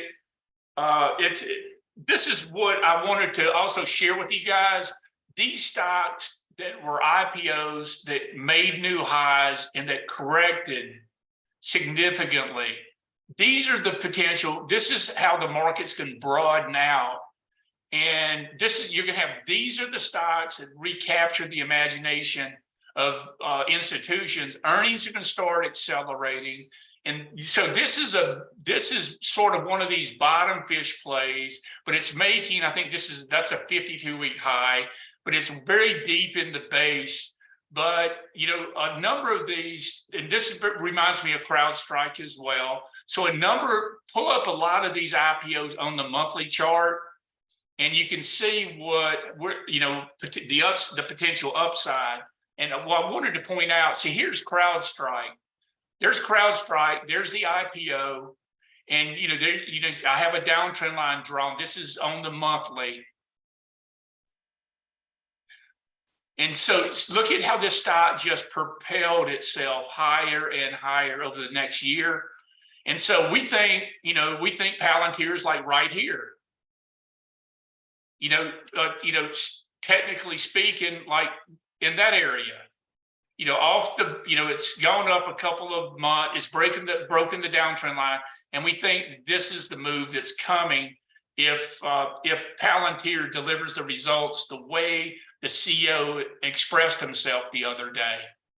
What do you, fortunately, you've been able to add to it. I haven't been able to figure out how to add to it. Any rule of thumb to add to it, like the 10-day line or anything? Yeah, where would you add to it? Is that the question? Yeah. Well, we didn't want it to get away. So if you look at this is typically a very bearish, key reversal day. And based on Wes and I talked about this, and we thought that we're so early in this move, and we're a believer in what these guys do. And, their solution, of course, they've got they signed the NSA contractor for the Department of Defense. They're involved in special operations. They signed a $500 million extension for 1 year. We just think there's so many opportunities for them to sell. If you listen to the CEOs, they're having more people that are calling them, like in the last month, than they've had people that have called them in the last year that are doing business, that want to do business with them. There's no good setup, Vaughn, in terms of adding to the position. We just didn't want this thing to get away from us. So we bought it back here at the 10-day, when it came into the 10-day. And, it's extended, but we don't know if it's going to get away from us or not. But we wanted to go ahead and average up. So that's how it looks like on the weekly. So 1, 2, 3, 4, 5, 6, 7. So you got 7 straight weeks. O'Neill used to say, the strongest stocks, if they go up 7 weeks, you must own them. And so this, this is institutional effort and excitement. And we think it's, we think that you've got the long runway there ahead. Yeah, one of the most bullish things was the way it batted off that that reversal that you pointed out. When I saw that, I thought, okay, that move's over, and it just batted it off. So yeah, you can need, and it reminds me, we had a move like this on Square in 2017 when you had a big move like this, and you had this reversal day, and I think I remember buying that stock on the breakout at 17, and maybe that happened at like 35, and it went from, you had this kind of action. We go back, and if you go back and study the chart, and then it went from 35 to 100, before it was over. Yeah. So, so we think, we just think this has got everything that you want in terms of monetizing AI. They have a better solution than we think than AI does. AI, which is the Tom Siebel C3.ai that's that had a big day today. Thank you. You're welcome. ON Holding, the shoe company that had a really strong earnings report, and there's the earnings report where it broke out. Of course, this is a very, very popular shoe. I think it's called the On Cloud, shoe. And we bought this stock. We added this stock right here, going through the 200-day. 2 days ago, we averaged up, and this is providing an excellent add-on point. You would actually buy the stock taking out this high 2 days ago, and then press it, taking out 34.88. That's how I would handle it, and how we'll probably handle it as well. Let me draw that trend line right there. So I have an alert right there, and I own this stock personally as well. Most of these stocks that what Wes and I, we're showing you, we own them personally as well. This is where we have our money and net worth as well. And let me look at on the focus list.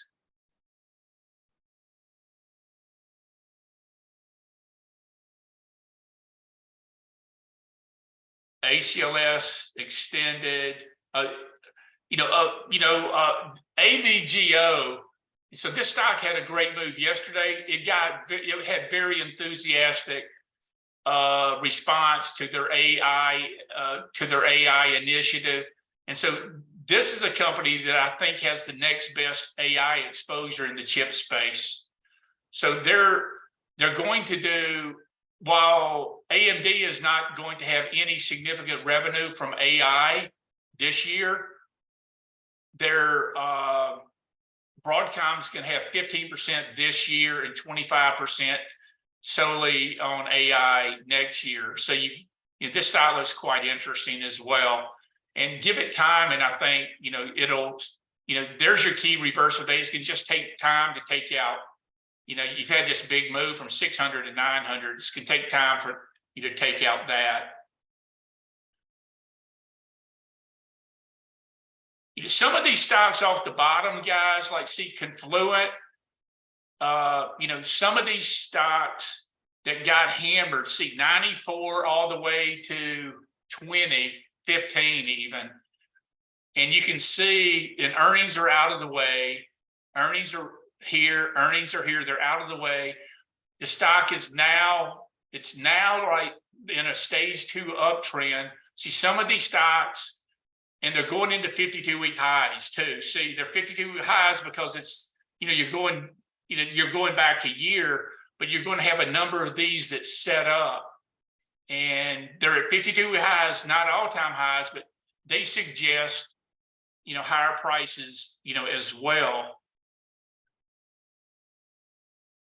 Duolingo is, of course, the learning language, the #1 platform to learn foreign languages. It's showing great leadership. And this was a short report. See, everything's looking great. A short report came out, and then it snapped back. So this stock immediately snapped back. And so that's something that you want to see. It's tried to get out, break out a couple of times to no avail. And, this is, when you look at this stock, see, this is one of those IPOs. See how I have the trend line drawn down?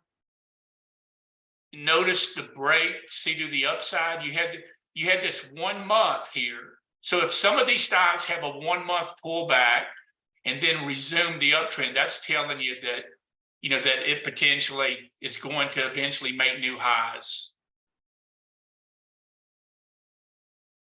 See, there's so many of these. There's so many of these potentials that are setting up. See, Double Verify, the only ad verification service that all the networks are using. This is a company that verifies to make sure the ads are reaching the right audience and there's no spam involved. See, notice it was an IPO. We were breaking the downtrend line, and see the last 2 months, and no one knows about these companies. I mean, not many people know, but this is the action that company like the CrowdStrike, you can come in and get into new high territory, and then potentially double from there. So they're showing you, it's showing you like right now. There's so many of these. IoT, Internet of Things, look at this. See, there's the downtrend line. See the common theme right here. This is where you need to be spending your effort on all these companies like this. IPOs that have numbers that are, this is where the new leadership comes from. Chris mentioned FLNC. Just look at this.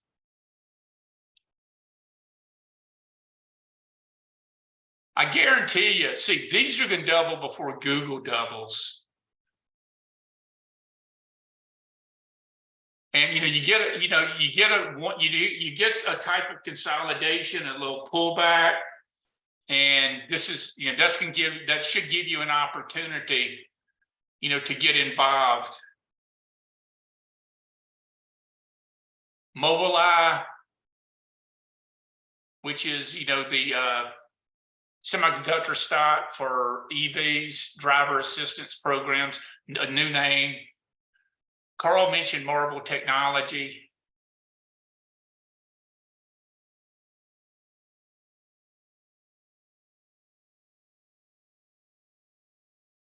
I'm starting to get really excited about these setups for the first time in ages.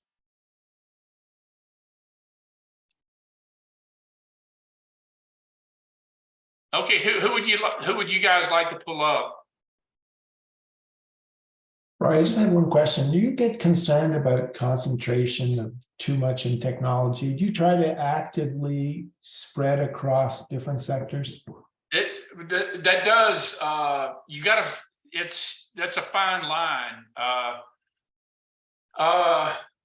If you have, I really call these stocks, they're a two-edged sword, Carl. Because, normally they're gonna all come in at the same time. I'm talking about your portfolio. So they're fine technically, but how much of your portfolio would you concentrate into technology? All of it for me. Oh, yeah, okay. Yeah. All of it for me. Let me ask Bill, we're having lunch next week. Bill, how would you answer that? How would you answer that, Bill? Well, I think you want to have a lot of your money in technology related stuff. You don't want to be too diversified, not with that space is so big. As NASDAQ is obviously a big area. Take a look at the chart on Snowflake, just out of curiosity. Man, this looks so early. Look, Bill, that's the same thing that we're seeing here with these IPOs. Yeah. And it's on our focus list. We're going to probably, this is one that we'll probably buy. And it reacted negatively to the earnings, but it's come back. And the news with this company, they've got great management. And they're going to probably be, you can see what they do. They store and analyze data. There's going to probably be an AI component for this company as well. It was projected to be the fastest company in history to grow to $10 billion in revenues. That was their mission. So it's one of the, I think it looks good. I'm very interested in it down here. What do you think? Well, I'd like to see it pick up some volume on the upside and break out of this consolidation they're in. Would you buy a little bit here or wait till you take out 185 right there, Bill? I would buy 2% of it right now and Okay. then double 4% if it breaks out. Okay. And I have an alert right there for the breakout. Yes. Roy, how about IDCC? Igloo, David, Charlie. Oh, I know the company very well. This is the company going back 20 years. A great friend of mine who's a very successful trader bought it 20 years ago in, I think, 1998, 2000. And what this company does is they get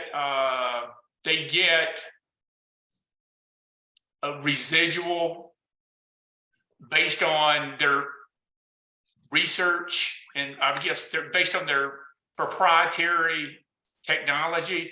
I don't think these guys produce anything. I think it's Roy, they have patents like Qualcomm. They make all their revenue from patents. From what? From patents. Patents. Yes. So, the numbers, the number was really good. And, it's, back here was when we traded it way back here, it got high. I don't know a lot about it. You had, their stock moved up on the earnings, took out the high. So, it's in an uptrend near a high. I just don't know a lot about it. Does anybody want to chip in on it? Well, the estimated earnings for next year are going to be down 35%. You need to understand why that is, which I don't know. That would keep me out, right? You're exactly right. That would keep me out of it. This is, I don't know a lot about this company, RELY, but it's hitting the screens. And this is an interesting play too. See, there's the IPO. It broke out. It's gone up for 4 months. You had that 1 month of coming in and you can see the stock firming up. And apparently this company allows you to, like, when you cross the border, it allows you to send money back to your, the country that you came from. I guess this would be like a high-powered Western Union. And what I like about it is, look, it's an IPO, and they're doing $1 billion in sales. $1 billion in sales. Earnings are going to be up 152% next year. It's only a $3 billion company. And, it's got the character, the signature. I actually bought this stock personally, and it's real thin. See, you can't, it's trading less than $20 million, but I bought it right here personally, and then got kicked out at break even when it turned down. And now it's come back up, and now I'm sort of interested in it. I'm having a little bit of FOMO with it, but you can't buy this I can't buy it for clients because it's too, I can't put, I can't put $5 million in it. It's just too thin.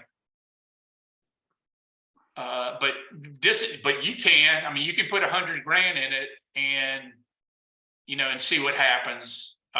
This is, it looks, definitely do some work on this one. Hello, Roy. Can you see Yes. Deck, please? Deckers Outdoors. I like the accumulation in the last 3 weeks in the weekly chart. Hey, Lewis, how are you? Thanks for joining us. Where are you calling in from tonight? From Peru. Peru. That's so you're back in Peru. Yeah, thank you. What time is it in Peru? 8:30 p.m. Okay, so it's early for you. You're not burning the midnight oil. It's 8 for you. Thanks for joining us, Luis. So we own ON. So here's Deckers. Nice uptrend, excellent numbers, an institutional stock. And then, you had this sell-off into the earnings and the stocks come back. You have the next earnings report in 44 days. This stock there doesn't look, you had a shakeout, which is nice. It shook you out. It's come back. I like this stock over 503. You take out 503, you take this resistance out and game on. Yeah, I bought it in the pullback inside. You did. You bought it in pullback. Yep.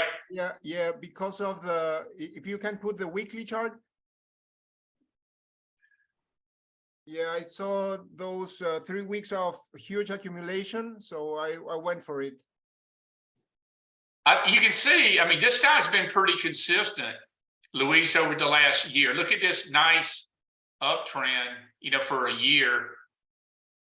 And, Skechers also has been strong, right? SKX.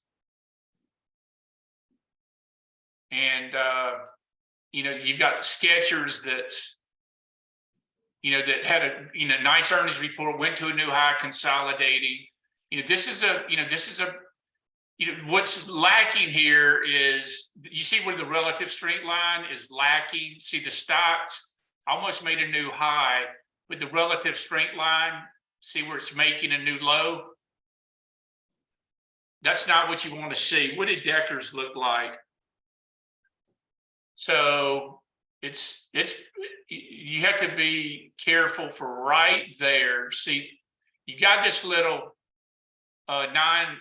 you've got this little divergence going on where the stock almost made new highs, but the relative strength line is not making a new high. So that's that might put somewhat of a lid. That's sort of a warning signal when you look under the hood.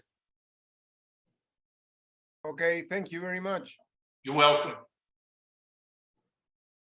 Hey, Roy, could you look at EXPI?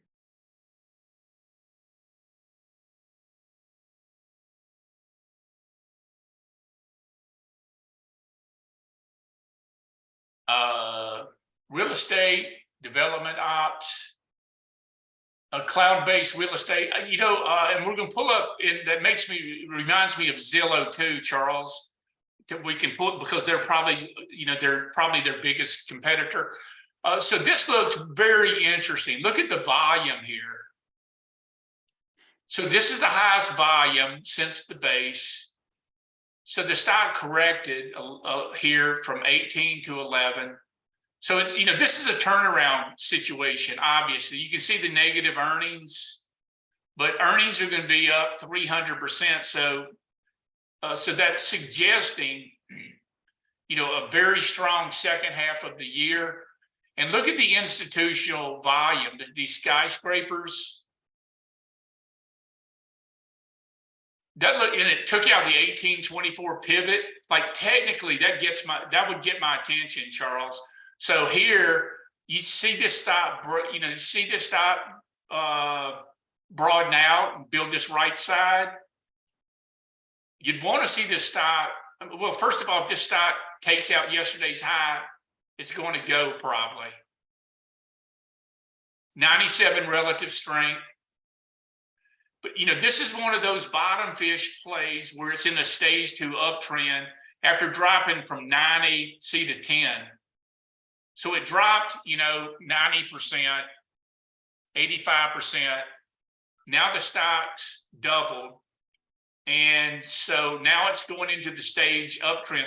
The safe time to buy it is like in here, not down here at 11, where where it could potentially have gone to 5. But you got big buying pressure, and that's significant to me. I think it's, and what's so Zillow is sort of in that group. So there's Zillow down from 208 to 40. And look, there's earnings right there on Zillow. See, this is putting in one of these bottoming bases. And it's, this is in a stage 2 uptrend too. See the 200 days up, it's going up for over a month. It's going up for 5 months. It's, 25% off the bottom. It's within 25% of a 52-week high. See, some of I think a lot of these stocks are going to catch up. And what I think is going to happen is a lot of they're going to work. See, even if you have a pullback in Microsoft and Netflix and things like that, I think you can potentially see a rotation. But this is these are your signals. Say the stocks they're reacted good to the earnings report. Like I mentioned that DOCN and earnings are out of the way. And look at the earnings growth here, DigitalOcean, 211%, 155%, 217%, 150%. Revenues up 29%, 37%, 36%, 30%. Return on equity, 181%. Earnings are going to be up 82% this year. See, valuation mattered before. Stock dropped from 133 to 23, dropped 90%. And now valuation doesn't matter. Now the market's focusing on forward growth. And this is, there's your pivot 3966. See, it's extended from the breakout. There's your buy point. So this should be on your screen too. Look, you see this theme here? I'm getting so excited just continuing to look at this because, I know that this is going to work. This is where the growth is going to come. This is where you can find stocks that double. There's the IPO, went straight up, went down 90%. Now on the monthly, see, this is just the first month. The last couple of weeks. Now, you get a little consolidation, let it come in. For 2 weeks. And it's going to set up for the continued move up. But these numbers are amazing. and it's at a 52-week high or very close to it. Now, 52-week high is going to be at 53.88, you know, for going back a year. But this is how the breadth on the market's going to improve.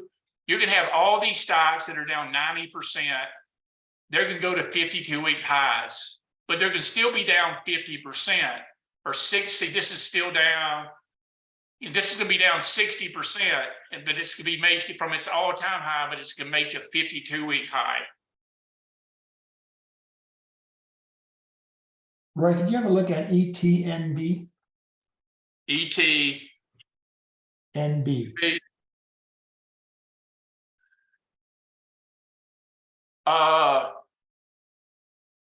Now there's, you know, this is going to be not a paradox, but conundrum. So this biotech group is 14, you know, out of 197 industry groups. And there are a number of stocks that are showing up like this that have negative earnings, that are in phase 1, phase 2, or phase 3 trials. And they're exhibiting very bullish action. So this stock looks terrific, but it's, you know, it's one of these boom bust types of situations. So, you know, if you've got profits built up, I'm certainly not averse to this, but you're held hostage to the whim of the FDA. Yeah, so one bad news report and you're sunk, I guess. Yeah, and how much do you want to put? You know, you want to put enough money in a position to move the needle, but how much are you willing to put in something that can go down 90% overnight? And there have been a few of those that we've tried, like SRPT. See, SRPT with their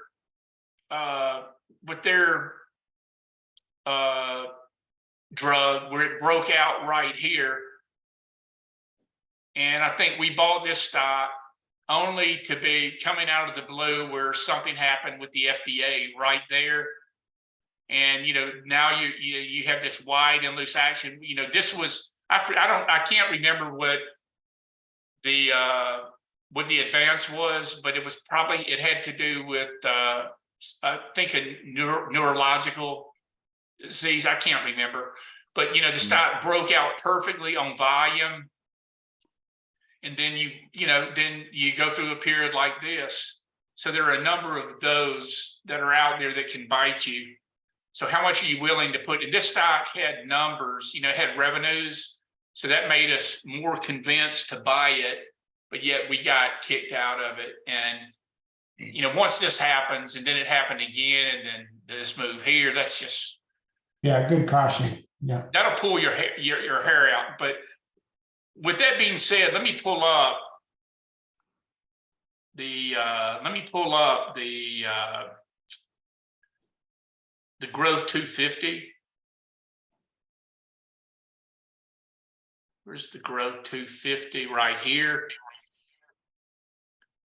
And let's look at this so we can just take a snapshot. So, you know, this is a proprietary list that's made up of 33 screens that Mike Webster and the team developed years ago to identify the stocks that had the best fundamentals, and they had the best technicals as well. Typically a very strong composite rating as well, you know, in the high 90s. They had earnings, revenues, relative strength. They're again, 23 screens made up this one screen to identify the potential leading stocks in the market. Now take a look at these. There's SMCI that had a massive run. There's Duolingo, we've talked about that. There's DV we looked at. There's that AI we looked at today. Here are the home builders that are the 6th ranked group, and these look fantastic. And we want to add, we'd like to add a home builder back. We own Lennar, but apparently got kicked out of it. And this Green Brick Partners has been, there's the leading home builder stock right there. So I want to show you these groups. So, you know, you should own a home builder. You know, you should own one of these in the computer software area. You know, you should own one of these. There's internet context. There's Meta, Alphabet. There's that Harmonic Lightwaves that I showed you 20 years ago. Was a winner that went up 5-fold. MDB. This is, look at, and what's amazing is, see, this is what's changed. See, this is a stock that dropped from 600, 590 to 137. And it just broke above, see where it broke above the 200-day. Really went in a stage 2 uptrend. See that 200-day turned up a month. And then they had their earnings report. And look, this stock's gone from 200 to 400. 200 to 400 in a month. But it dropped, what, 70% before it finally bottomed. But there's the earnings report. See, now they're being rewarded. This is what's changed in the last, 12 days. See, this is what, when we looked at those breadth, where we said, where we see the market powering ahead, we're seeing this action. So that's quite, quite bullish. There's that Confluent, that top build in the infrastructure area. So look, this is the infrastructure area. I think, is that Carl that brought that up? Yeah, I see Owens Corning there, which is a very nice one. This one. So, so it's in the 15th ranked group. There's top build, advanced drainage systems. So, again, EME's in this area. That ATKR, I've been following, I was following this stock for a long time. See, that's starting to firm up.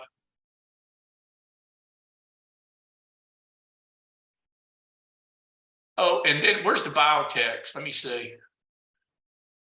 This is It's nice to see that screen to categorize that way. That's very nice.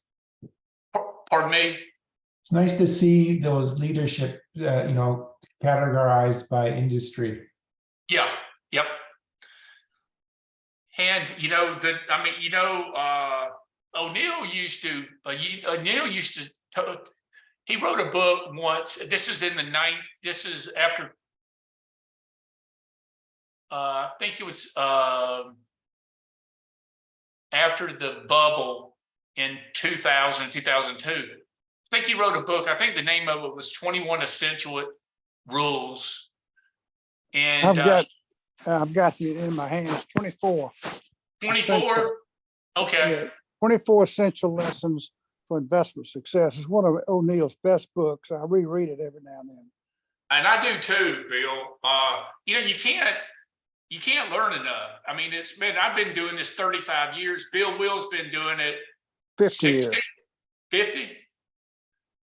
So, when you get hooked on this, I mean, this is better than sliced bread. There's nothing that we would rather do than talk about stocks and invest in stocks. I mean, this moves the needle for us. And O'Neill said that, he felt like his biggest winning stocks came in the top 5 industry groups. And so MarketSmith is a great tool that shows you this, that shows you, these things, these metrics that are important. And so, in a bad market, the top stocks that are in the IBD 50 and in MarketSmith, by the time they hit the #1 ranking, they're peaking many times.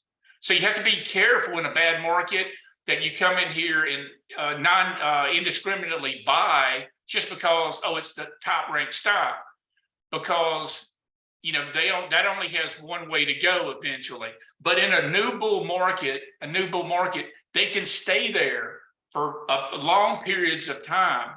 So, and that's so you have to look at the character of the market to to understand where you are. And that's why we wanted to provide the context where we think where we are in the market, because we think all these stocks potentially have legs now. And we think, obviously we made new lows, in the indexes, and now, we're getting more breadth. So these, a lot of these stocks that have bottomed, they're not going to take out their lows. We just looked at MDB. That's up 100% off its low. It's not going to go to new lows. So we want an environment where the indexes might digest, go sideways, even pull back a little bit, install a little bit of fear, but this is your buy list. See, this is, you want to be looking at these. Now, what I like about that screen is it directly addresses my question of diversification. Yeah. Like if you want to diversify, that's the tool to do it on. Yeah. So, and really, this is, I would, and what I wouldn't buy more than 2 in the group typically, because, I want all my money in 5 to 8 stocks. I want the 5 and 8 stocks. So you typically don't want to buy more than a couple in an industry group, but you can, this would be the way to diversify. And when you look at the biotechs, these biotech stocks look so great, but so many don't have numbers. And let me just show you. And I mean, these things, these could be 10 baggers, but you're held hostage to the FDA. But let's take a look at a couple. There's Exact Sciences that broke out. Of course, they've got the Cologuard product, and there's the earnings report. See, that's a big change right there. Now it's extended. But, so it's extended. The opportunity was, about, 10 days ago. ITCI, intracellular therapies, and the 14th group, not making, this is what makes it difficult. O'Neill would never buy a stock that had negative earnings. Never, ever. And 3, 4, 5, and this is 10 years of losing money. But what's changed now, and now the stock's making a 52-week high, they could be getting very close to the final phase 3 approval. PRTA, good prices. Look, there's the earnings report. And, so, when you get these patterns like this, those, being a technical trader, that's where you would add, there's the pullback, and you would add right there to pressure position. But look, no numbers, $2 million. How much money can you put in a company? This is obviously a payment, a royalty payment right here. How much can you put in a company that's doing $2 million in sales? IMGN, look at this breakout. This was a favorable result for phase 1. But look, the stock went from 3 to 12. How much money can you put in something that's got $100 million in sales? But look at the signature, though. Perfect. This was a perfect flag power play formation. Tried to move out, came in, then it finally took 1491 out.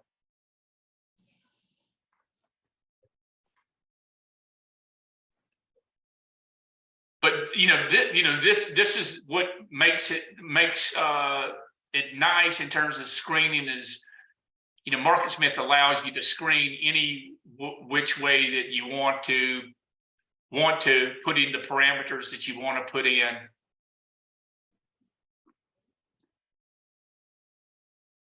This AKRO, look at this. This made a 52-week high yesterday. And this is called a pocket pivot, where the highest volume exceeds the highest down volume in the last 10 days. That's a buy signal right there. And that's, you got a buy signal before the 54.88 took place. So coming out of the base with that pocket pivot that Gil Morales talks about.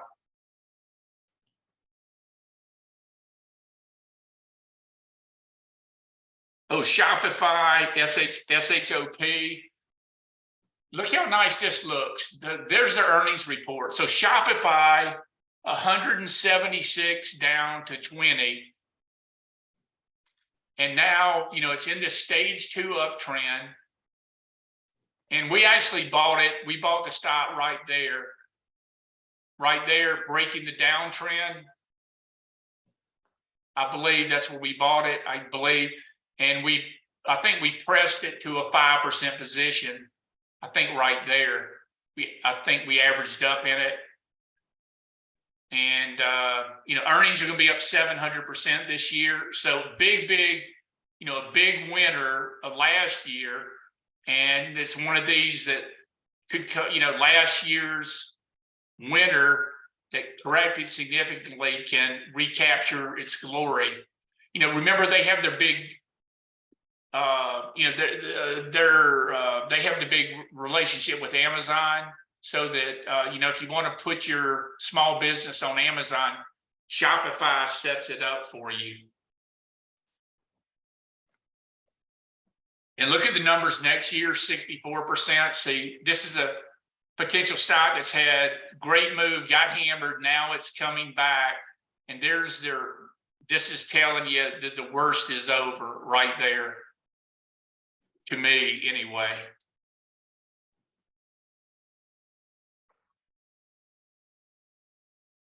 Here's Shake Shack. Yeah, go ahead.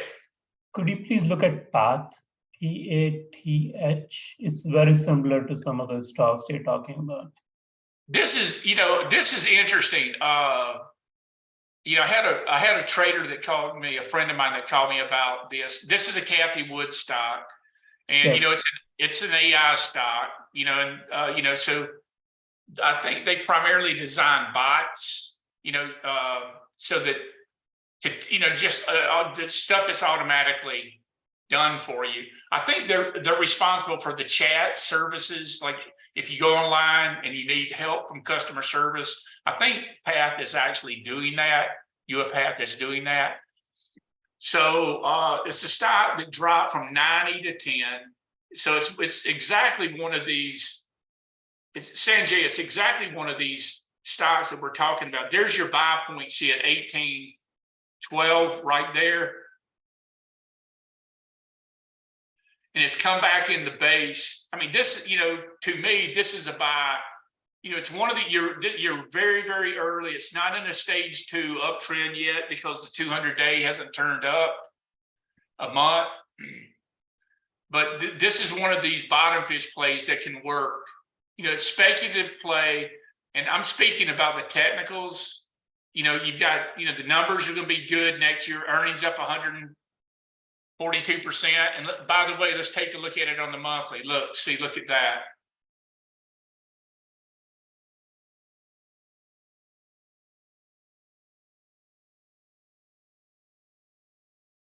Got real earnings too. Yes. So, I mean, they've got real earnings. I'm trying to draw that trend line here. But, you know, what I'm showing you guys tonight, you're not going to see, nobody's going to be talking about this. But, you know, I'm pointing out the IPOs that have gotten destroyed that are turning the corner. And this is where the market's going to broaden out. See, this stock can easily go from 20 to 40. You know, easily. You get, you know, it's hard to envision it right now, but as the market broadens out, their earnings come in, their earnings growth continues to ramp, the stock goes higher. So this is, you know, you could buy one. This is a setup that Bill talked about, where you buy 2% here, you know, and buy another 2 to 3% right there. And like for these trade, like these quote trades, I mean, you know, you're so early that I wouldn't necessarily, you know, if you get one of these and you get it right, I wouldn't necessarily take the 20%. You know, I think, you know, this stock's that's come down 90%. You know, it can, you know, this stock can go easily to 30 and still be down 60%, you know, from its all-time high. Sanjay, I like the idea. What about Unity? What's that stock doing? Unity Software. See, down from 210 to 20. They're gonna make money this year. Earnings gonna be up 122% next year. Look, see, you can see that I've done work on this. See all this stuff. I'm looking at all this stuff like this. And, you know, so the question is, you know, how much can you have in all these setups? Well, that depends on, you know, your risk tolerance. But this is where I think, you know, if you're looking, you know, if you're looking for triple digit numbers, which I am, this is where you're going to get it. You know, you're going to get, there's going to be a mixture of these that work and a mixture of the, you know, the NVIDIAs and, you know, and these that work. And, you know, this move is just getting started, taking out that all-time high right there.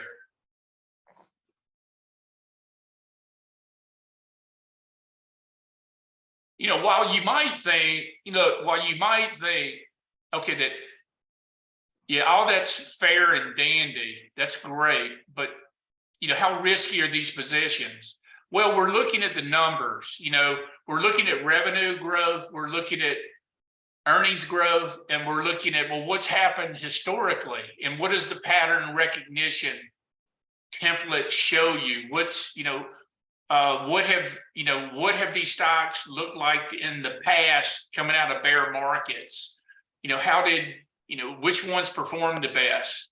And, you know, this type of setup, it's pretty obvious that what I think is I think that you should be swimming in this area along looking at the stocks that are the most highly rated, you know, in MarketSmith.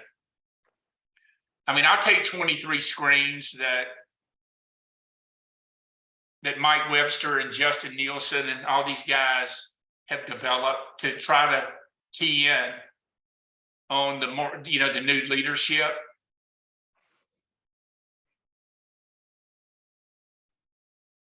Roy, look at small cap index, IWM.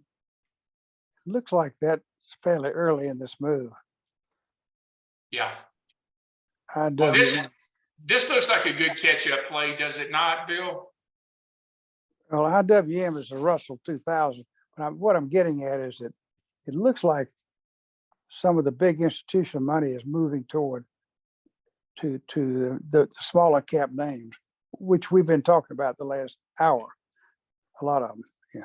I wonder, we were talking about this. See, this is the dilemma. The dilemma is we think this is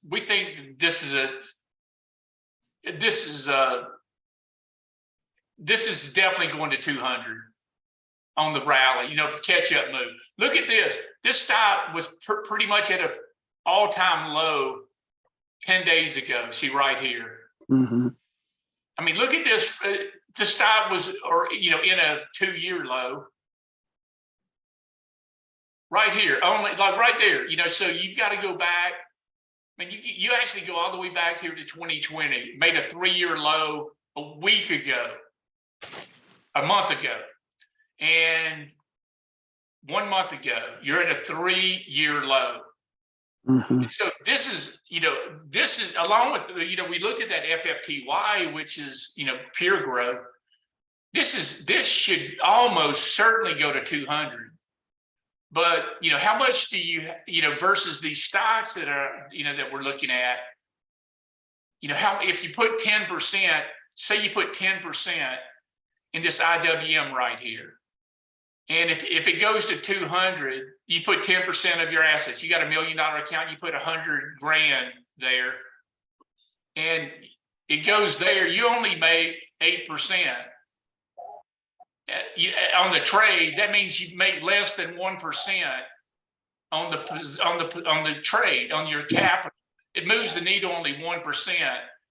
And so, you know, how much do you want to put in an index like this to move the needle, and versus you pass it on the opportunities of that are individual stocks. And that's something that What I think the IWM is telling us is not to buy IWM, but to look for these other special situations that are low, that are small cap names, you know. Yeah. What I mean, if the money's going to small cap, you don't Yeah. have to express it through the Russell 2000. I'm just showing you that if that thing in Russell 2000, you could buy leaps on that, you know, too. Okay. And not put up much money and control Right. whatever percent you want, you know, 2% or whatever. Gotcha. Yep. Right, There's can we plenty see of the options on monthly? IWM out there, you know. You could trade the TNA to leveraged. Good. And I mean, you could do that with that target right there, right? Yeah. And that's you know, that's a 20% trade right there. Mhm.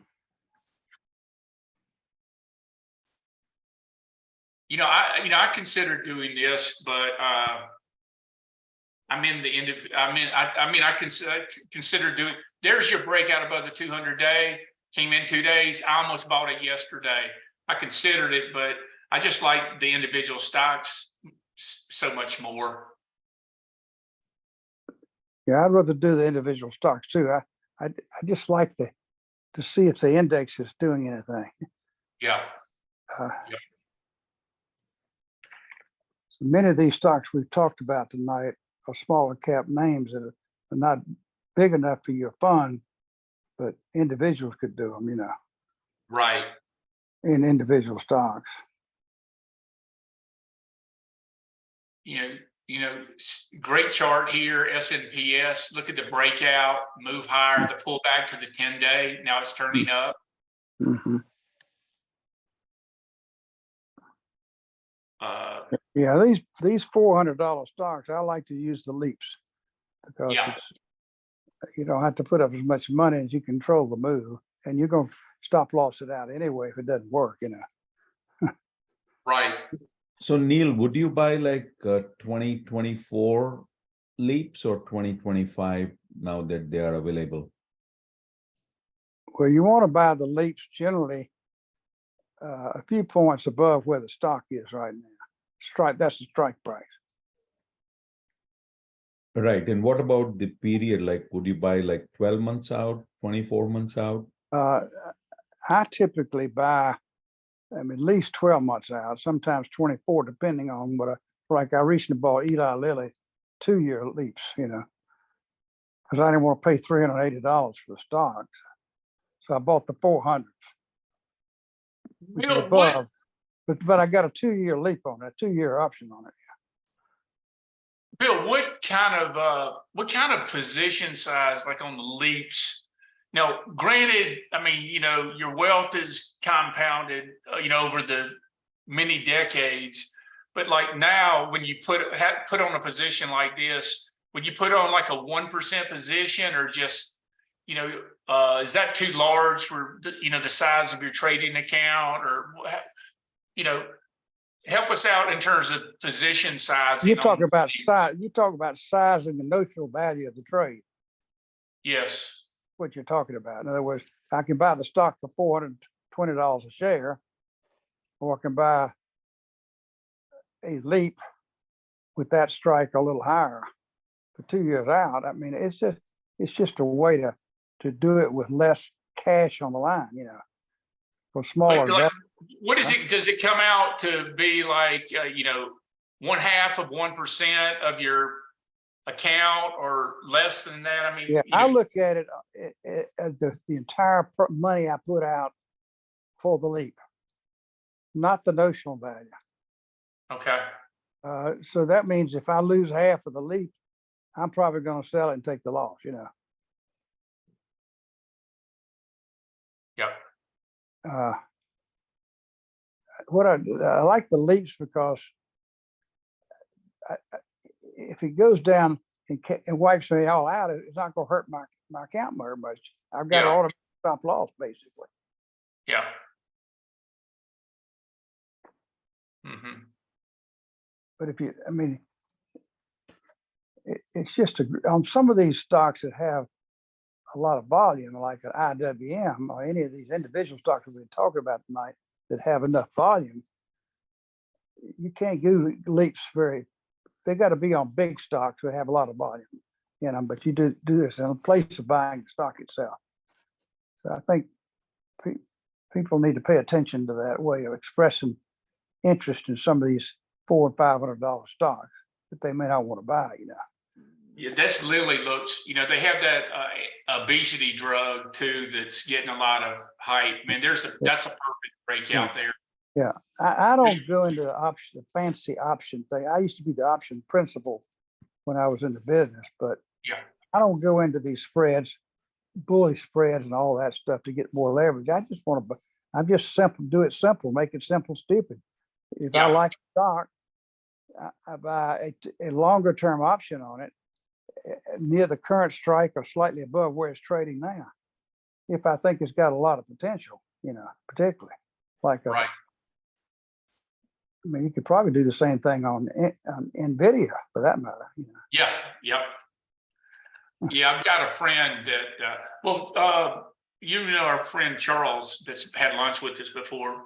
You know, he's a yes, I big remember him. Yeah. He lives in Statesville or somewhere like that. Yeah, and he owns he's got some NVIDIA leaps that he's up in them like 5-fold, and he doesn't know whether or not he wants to average up or raise his cost basis or what, but he's got some that are, I think that he bought at 2 that are worth 50 now. Mm-hmm. Well, I think on these big high price stocks where earnings are exploding like NVIDIA, it's a good strategy to buy the leaps and to buy them above the current market, strike above where they are. And Neil, you buy some leaps, do you not? You know, I did. I don't now because the volatility. You know, if I guess I got a question for Bill. Are you buying deep in the money leaps? Or are you buying, you know, extended leaps that, you know, if you look at a leap at NVIDIA at 500, you probably are, you know, going to pay $560 for it or something like that.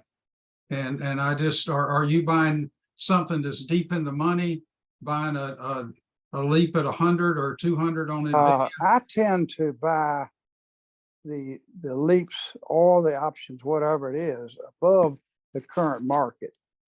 At the market price. I'm going to limit my downside. Yeah. Okay. Well, you got. I mean, it moves up, and I'll roll those things up too. Right. What percentage above the current price would you buy as the strike on the leap? Well, what's NVIDIA close at tonight? What did it close at today? 413 is after hours.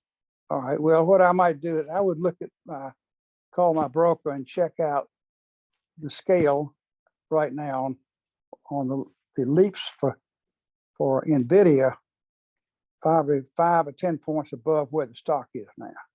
Mm-hmm. I try to get him if you have somebody who knows about options, you might want to vary that depending on the liquidity of different strikes. But essentially, if the stock's 420, I'm going to be buying the 430 calls or leaps.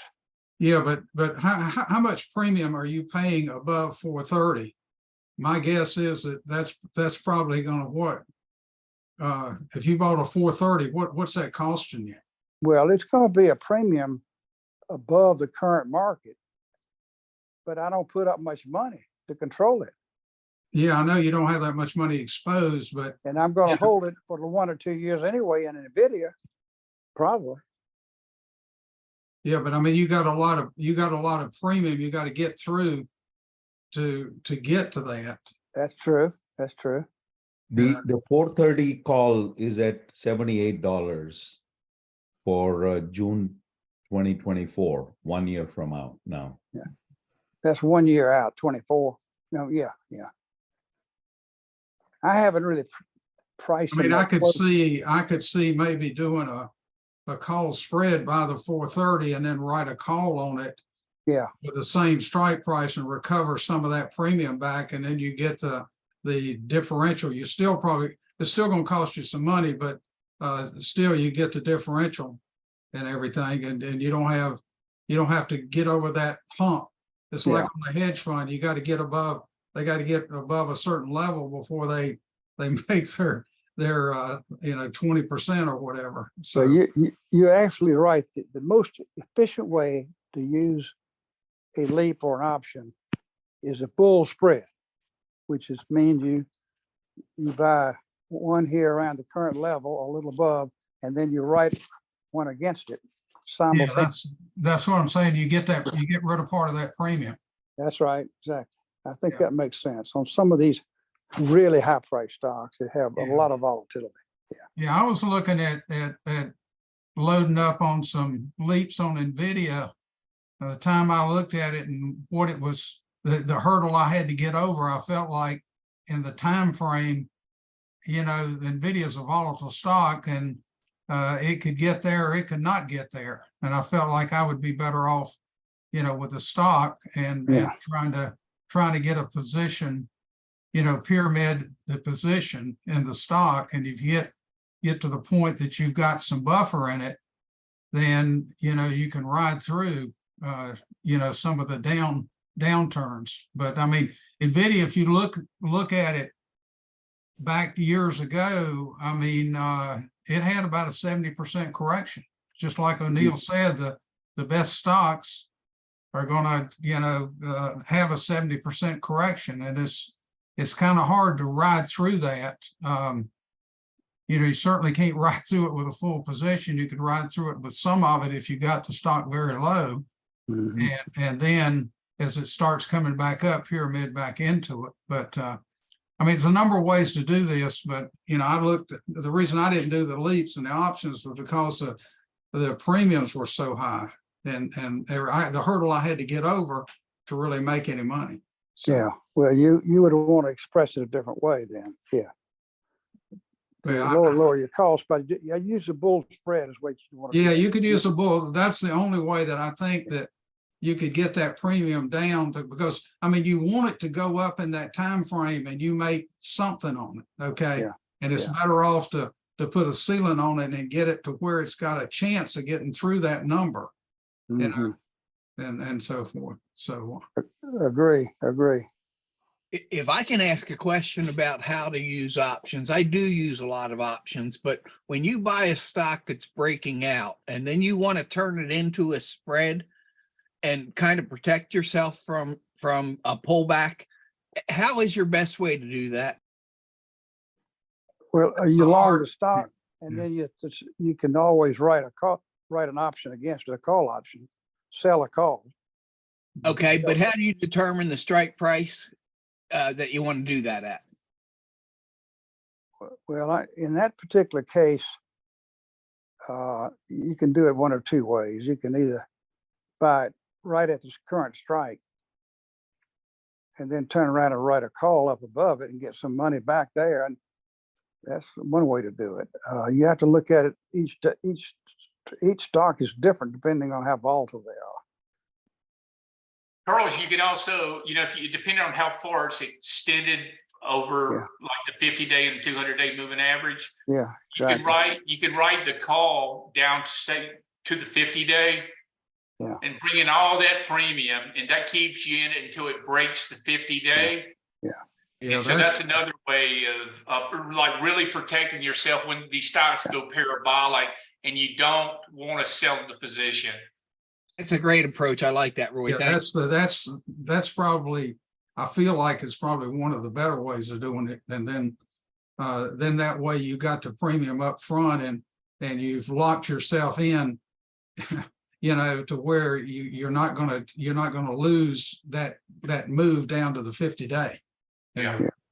So, but the problem is if it turns around and takes off, then you really, you know, I've tried a bunch of the stuff back and forth, and I finally just concluded for me, I'm better off owning the stock and you know, trying to keep the buffer in the stock and letting the stock run and looking at it that way. And then if you go and trade around the position, if it goes to the 21-day or the 50-day, then take off the highest price shares, and then you can write the loss off and then just wait and buy them back at a lower price, you know. That's exactly why I was asking the question, because I'm finding that I'm writing calls probably too quickly. Yes, you will do that invariably because you're sitting there and you do it. I mean, that's exactly what I would get into, and that's the reason I just started trading around the position. And I'd rather just take the highest price shares off and buy them back 30 days later or later at a lower price, because these stocks are volatile. And when you do that, you reduce your overall cost basis too. You know, you got a tax loss and you reduce your cost basis.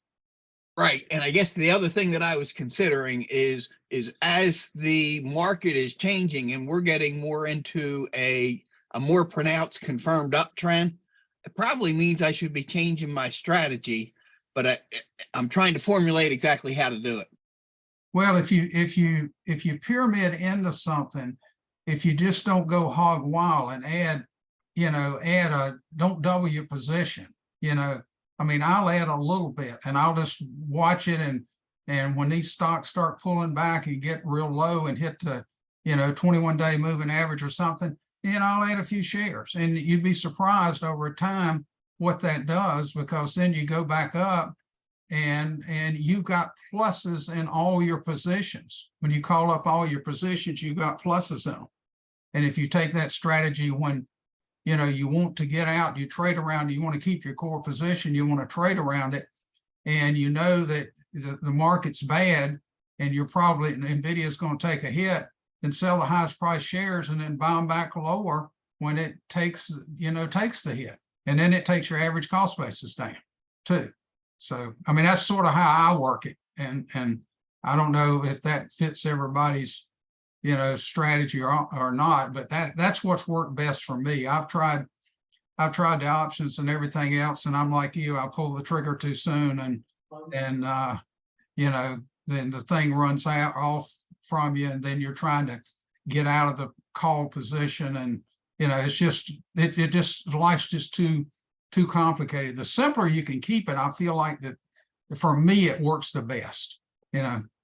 So well, some of my best investments have been buying calls in the money in lieu, and just buy. It's like buying the stock at half price, essentially.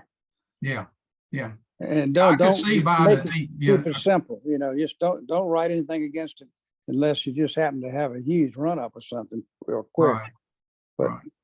But you just buy the leaps in the money, maybe 10 to 20 or 30 points below current market, and these things are pretty cheap sometimes. And over the last number of months, when the market has been so choppy, I've been quick to write calls because it's kind of the same as taking a shorter profit, but it hasn't worked as well for me because maybe I've chosen some pretty decent stocks. Well, if they keep running up, you'll sit there and say, why did I ever write the call? I just think you need to think about in your mind, do I want to be long this stock or do I not? Just don't buy it for trade, then you got to do a different strategy, if you're just going to trade it. But I'm looking for stocks that I can hold for 1, 2, 3 years. So I'm buying leaps a lot of times that are at the market or slightly above or below it. And I got a long time for it to run. And I've done some pretty well. It's just like buying a stock that you like, And I agree. And I've done a fair amount of that too. Yeah, when they get out of favor sometimes, I've made a lot of money in stocks like this. The oil stocks like Schlumberger, you want to be in stocks like Apple that have a lot of different strikes and a lot of volume and in the options too, where you're not being taken advantage of by the traders, you know. So these thin stocks, you might as well just forget it, you know. Joseph, what are you doing these days? What's going on with you? You got to always have your hand and pulse on the market. Yeah, one of the names I'm watching to buy is just YEXT. It had an earnings gap, and I think it was like the highest volume it's ever had. And it's one of these names that gotten beaten down, kind of like you've been outlining. I think Palantir, like that, what's her name from the IPO life cycle? Eve. Yes. Yeah, she loves Palantir, and I'm on board with her on that, and you as well. Like, I think that name is going to be a big winner. I actually got shaken out. I bought it on the earnings gap, and then it came back in.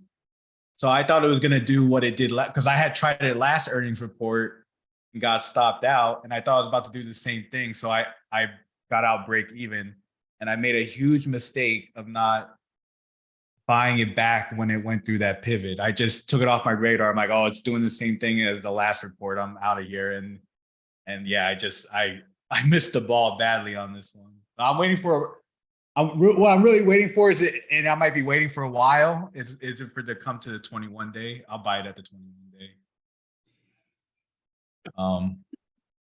What is another name? Tesla. I missed that one again. I'm like you, I've never been able to get in that stock. Have you seen, let me see what's along with that YEXT. Have you written down, let me see. Yeah, so if you look at the company description, I mean, I just looked at kind of what they do is, I mean, they have AI in their company description, right? So I guess the theme, but they support, looks like mobile and voice. Looks like they support voice-like applications to Apple, Google Maps, like the map system. And they use, AI apparently to do that. Another one that gapped recently was BRZE. It's like a lower share stock, but Yeah, look at that. yeah. So I'm just watching that one too. That's on earnings too. See, that's exactly. That qualifies exactly what we've been talking about. Exactly. So I just been kind of, searching for these earning gaps since we're at a beginning of, hopefully a good uptrend. Yes. Stuff that are breaking out of these stage 1 bases and the stage 2 uptrends on earnings gaps. Like Uber did that, Palantir. So, we're not in earnings seasons now. It's kind of ended, but I think once the end of July comes, once we get to next earnings season, we might start getting more of those, maybe like a Snowflake, right? Snowflake's still kind of basing. So I think that's at least that's my game plans. Kathy Woods owns this stock, RXRX. So they're apparently, they're a biotechnology company that's using AI for drug discovery. And there's the catalyst, see where it traded 15 million shares through the 200-day moving average going sideways. And I actually own this and sold it today just because, the quality is so poor, but the setup was there. And I had a 1025, it's showing up after market. I had a 1025 buy stop on it that I pulled. But we'll see, that's one that's, kind of in this sweet spot. But, no numbers to speak of, although, your only saving grace is, if you're following Kathy Wood, which, her research is muted as it's questionable at best. And she never sells. She rides everything down, which I would never do. But she does own this stock. I think she's been jabbering about it. setups there. And that IONQ. Oh yeah, that was another thing I was gonna say. Yeah, the quantum computing space. I think that's gonna be just like the AI space, this quantum computing stuff. Yeah. So you can see I've got an alert at 11:65 on that. And, you know, just purely a trade, $2 billion, no numbers, quantum computing, and early. But, you know, there's your power play where it's up 100%. Now it's going sideways. So taking that 1165 out would be a, you know, a buy. You can have a buy stop there to get involved. Yeah, I Trade agree. a lot of shares. Look at this, 8 million shares. And, you know, this is some institutional buying too. 26 million shares this day going up, then consolidating. I mean, that's, you know, if this were $100 stock, you know, I might have 20% of my capital here with that type of setup, a perfect setup like that. You know, I don't trade these type of stocks, but my dad's in these cruise line stocks like Carnival Cruise. And when he bought them, I was giving him a hard time, like, why are you buying cruise stocks? But these things just, you know, breaking out. Yeah, so they've all bounced. So this is how the breadth is spreading out. See, you know, RCL has been the leader, of course. So, but you know, this is what's happened in the last, you know, couple of weeks. You know, last couple of weeks, you know, NCLH,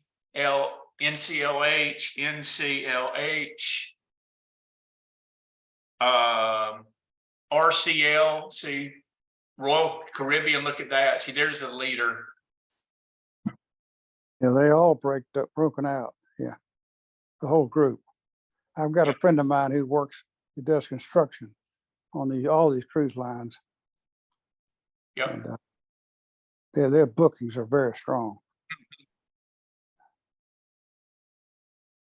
This would probably be a good place to do your channel check. You know, that'd be probably pretty fun to do a channel check. Yeah.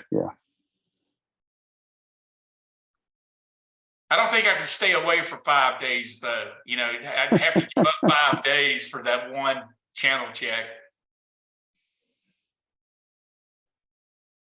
You see, also like some of these, what I'm noticing lately is a lot of these short squeezes are coming back into play, like Upstart, Carvana, they're all starting to do these. So it makes me think, I don't know if we need a little pullback to calm down the enthusiasm a little bit. Right. Upstart. 400 guys, how about that? How would Which you like one? it? Upstart from 400 to 12? That's incredible. I think, you know, that makes my tummy hurt and I'm not even in it. You know, I feel for someone that wrote it down from 400 to 10, 11. You said you know someone that did that? No, I feel for somebody. Oh, you feel? Oh, I was about to say, I thought you said you knew someone. Like, man. Yeah, if they knew me, I would have harped on them too much. I would have either lost their friendship or they would have been out. But I think there's unity though with these Apple goggles or whatever on the weekly. I think that there's volume coming into it. I mean, if it breaks out, maybe, I don't know, 45 or something. Man, this looks interesting. I mean, I wrote it down, you know, Unity Path. How about Roblox, RBLX?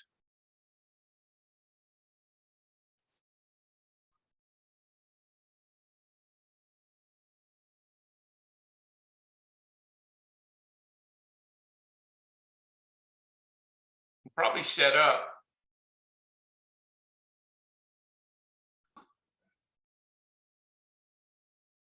Yeah, they're operating at losses still. Yeah. It's the development stage company. Yep. You know which one? INTA. I don't think we went over that one. That Intel. It's lower share float, but it's Cloud-based. Earnings are gonna be excellent next year, $3 billion. You know, it's passing, it passes the screens on the financial side. I mean, yeah, see guys, look, this is what I'm talking about. See, look, see, all these stocks that we've talked about, they're been in here. And this is where they can go. See, this is where they go to new highs. You know, they go to new highs and take out the highs and, you know, game on. See, this is the setup. I'm convinced this is, you know, where you need to be concentrating. And so now, you know, now it's, you know, the pause, what it look like on the weekly. See, there's the weekly. See, it just weeks.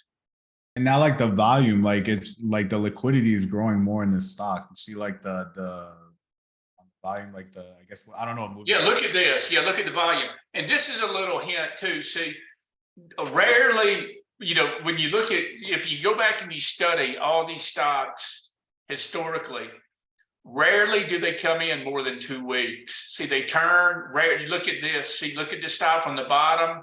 1 week pullback, 1 week pullback, 2 week pullback. See, 2 week pullback.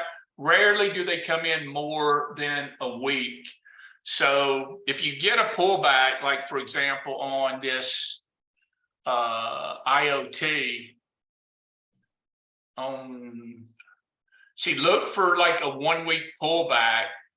You know, a 1 week pullback, it's a buy. See, it's almost in new high territory. And, you know, look for that. But a lot of these stocks, when they start going off the bottom, look for just, you know, if this turns into, you know, leadership, it's, you know, these are just, they're going to just power ahead with brief one week pullbacks. You know what stocks come back that everyone got crushed on is that Credo. Have you seen? Oh, man, have you seen what that did? Look at this. This is the biggest loss I took personally this year, right there. Now I didn't have that much, but I did lose 20 grand overnight. That, you know, that didn't feel great. And that was I forget what the report was. I think it was a short selling report. Joseph. Well, what happened was they had, you know, a small customer, right? And that one customer, like, I think, you know, got rid of them or broke the agreement. Oh, yeah, that's right. Yeah. They had one customer that accounted for 90% of their business and they lost it, lost the customer. Apparently they found another customer somewhere in the next. Yeah, I guess so. Yeah, right. Jeez. Oh my God. So, this was Johnny on the ball right here, where they got hammered, but they found another customer in the next 3 months. Yeah. Man. I don't know if you would trade this as just as a trade, but that NNOX. I don't know if you've seen that. What that's been. Oh, yeah. I guess you have a trend line. Yeah. I sold it today. Yeah. And there's the, you know, they've got apparently, you know, they've got a better X-ray machine that doesn't require as much energy, and they're charging by the page or by each individual film. And they're putting their units in places like, primarily they're moving to Africa at first, these remote areas. And look at, now I don't know if this number's right, but the estimates are going to be $8 next year. And if you read you know, I think they've only sold like 5 of these units. They're supposed to sell like, 5,000, you know, in the next 12 months. So you're going to go from no revenues. They got FDA approval. See right there. So you got FDA approval, traded 33 million shares. And I bought this stock on the breakout right there, Joseph, Yeah. and took a loss today on it. Didn't like the close. And, I was asking myself, why do I own such low quality, have any money in such low quality? But, I bought it when it was ready to go, pulled in. So, if it takes out that 2250 area, game on. Again, it's probably heavily shorted. 2269. Yeah. And I didn't like the way that it closed, that outside day to the downside. And I sold it actually when it was up today. And I guess it's like if the Nasdaq's up 4 or 5 days in a row and this thing's down 4 or 5 days in a row, there's something wrong. Yeah. Yeah. And you can hear that. I mean, there's definitely some shorts out there that are bemoaning it. They're saying it's a scam and all that stuff, but that's what they always do for these emerging companies that, you don't know, you just have to, numbers will just have to come out. The numbers will come out when all is said and done, but this is huge institutional volume. Look at this, going from nothing, look, 600, under 1 million shares to, now you're trading 3 times that consistently. You got a few funds in it. That's interesting. So people are, this is of course this is just a handful. This is minute. This is, but you do have, you've got 130 investment firms that are investing in the future. Roy, did you ever look at CarMax, KMX? Yeah, I do, and I have. I thought this was a great short earlier. AutoNation, CarMax, Carvana, and downtrend. I don't really like the business. Look at earnings are going to be down 21%. I never could understand why. Well, the business was on fire because used car prices were higher than brand new cars. Remember, that's remember how that occurred. That Yeah, sure do.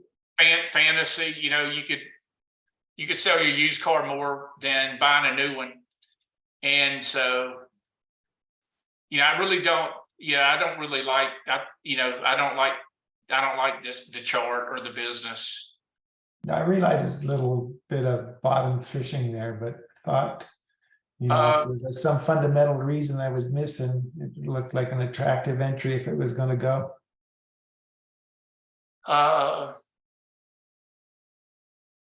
Yeah, it's earnings are in 10 days. I'd be wary of that. It's still in a downtrend. The 200 days still trending down, so it hasn't turned up yet. Maybe the earnings report will turn the tables, and put it in a stage 2 uptrend. Hey, Roy, in the beverage space, can you look for cocoa, which is Vita Coco? They are making new highs. This looks good.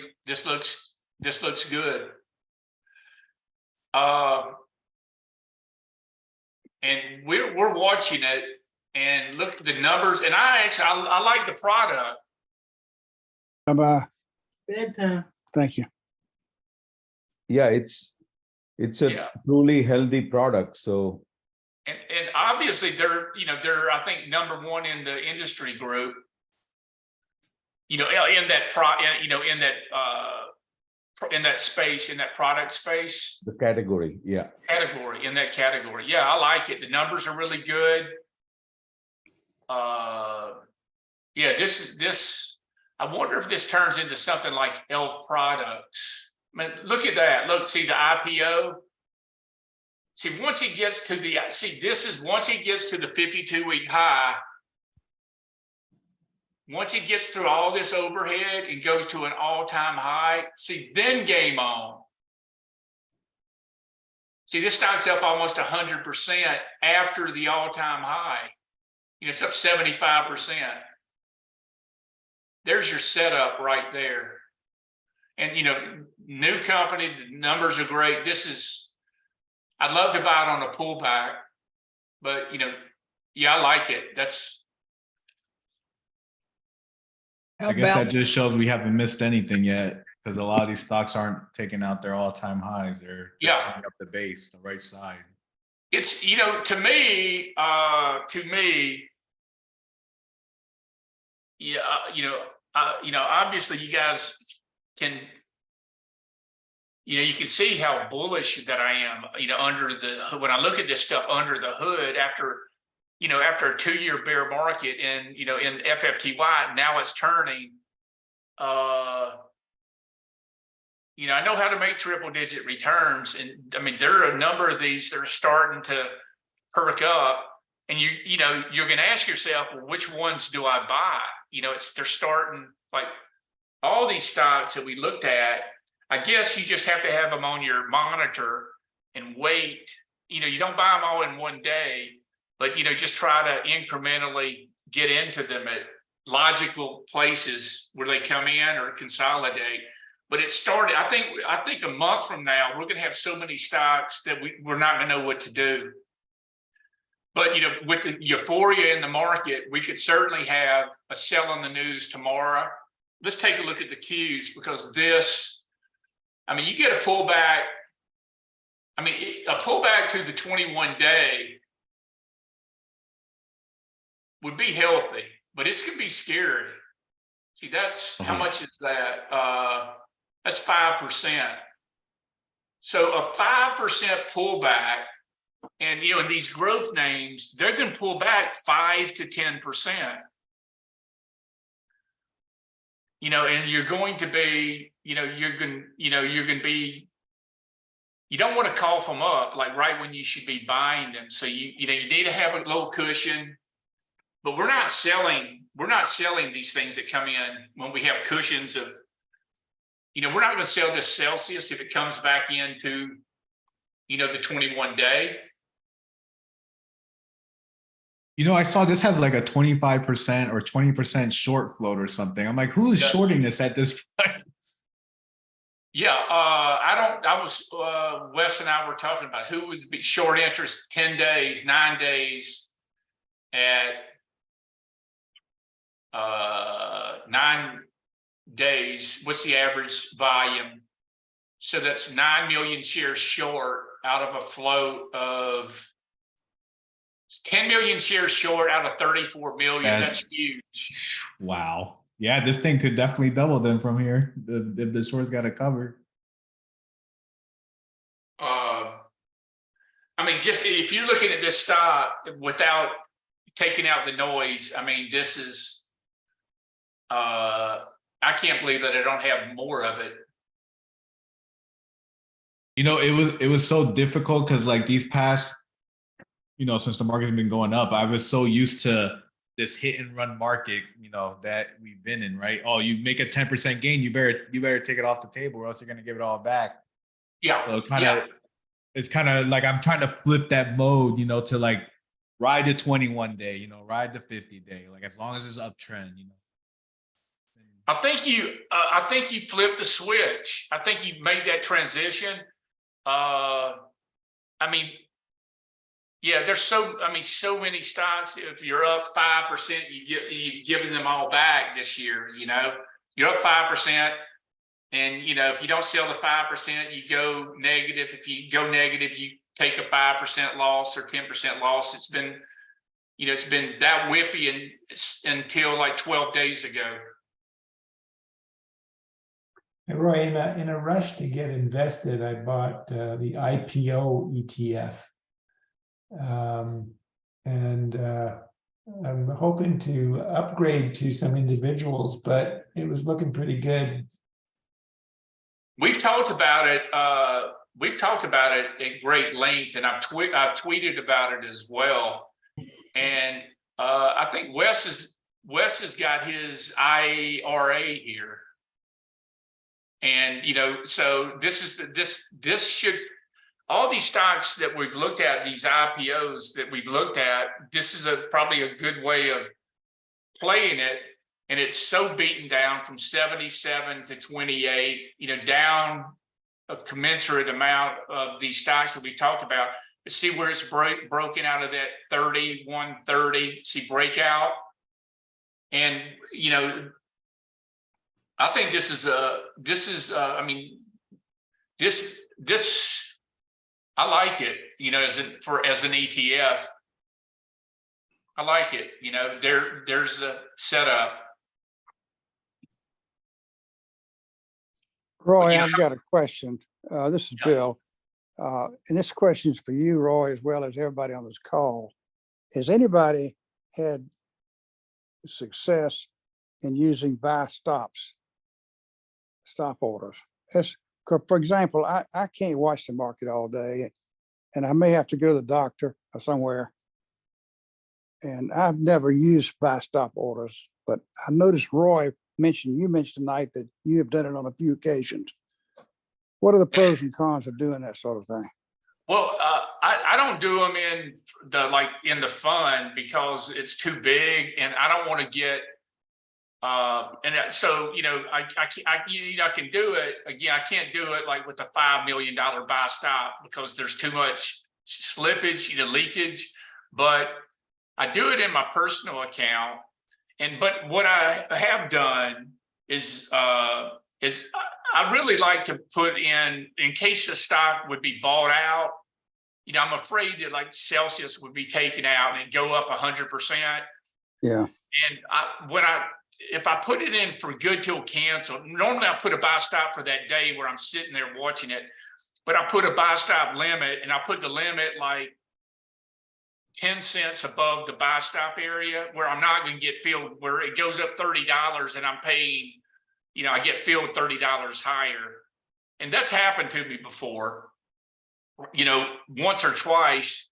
And, you do that and you're doubling up, and you have to immediately sell, like just when you see that something like that has happened.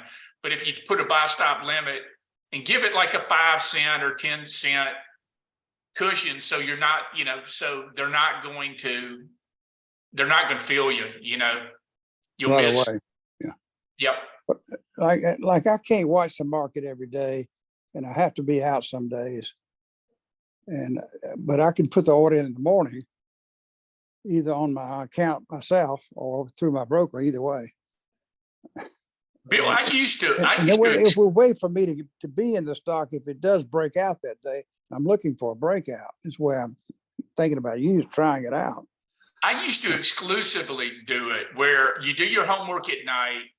Yeah. And, so you don't, you look at everything during the day, you do your homework at night, you see your pivot points, and you put your buy stops in, that morning, and you forget about it. Then you come back and see if you got filled or not. And, then you turn around and put your stops in. But that takes all the agitation of the daily swings, like that gets you in at this price and you're in the position, you buy it in the market, and then you sit around and see how the position does. You don't have to, you're not sitting there day trading, trying to eke out all these minute moves and the intraday volatility. But I used to do that all the time. I used to do it all the time. Okay. Bill, that's pretty much how I trade. Honestly, I use buy stops with the limits because I don't want to like get filled. And then you can do an advance order on like I use TD Ameritrade. You could put advanced orders where like once your order gets filled, you could put the stop. It'll automatically put the stop where you enter what you want it to be. Really? So you can put like in 5%, 8% stop like immediately? Yeah, you have to put the price in. Yeah, I don't think you could put the percentage, but you can put the price in. So like once it's called like, I forget what the order is called, but. But in that case, you have to be there too to put your stop in. Yeah, so like usually I'm watching the market, so I just put the stop in. But like if you are out, you can make it so like, okay, it fills. Once it fills, put the stop in automatic. One triggers another. Yeah, I'm more concerned about a stock is about to break out that I really want, that I might not be there when it breaks out. Yeah. So I want to have and I don't want to buy my whole position that way. I just want to get it on my books if it breaks out. Yep. And then I can go back and add on weakness to build a position that way. Yep. It's a great So, strategy. so everybody, I think you're saying everybody in this call just about has done it one time or another, depending on what the use is. Right. Yeah, so like I'll set it like at a pivot, right? Like if the pivot, the breakout's $26, I'll just put like the buy stop. I'll probably put it like at 26.02 or something, just to make sure like I'm not getting, you know, like there's follow through on the breakout, right? Yeah. Occasionally you'll have to, you'll miss it. Occasionally you'll immediately drop on you. But if I'm in the office and I can see the thing trading, you know, I can just, once it breaks out, I can buy it, but I seem to always pay too much when I do that.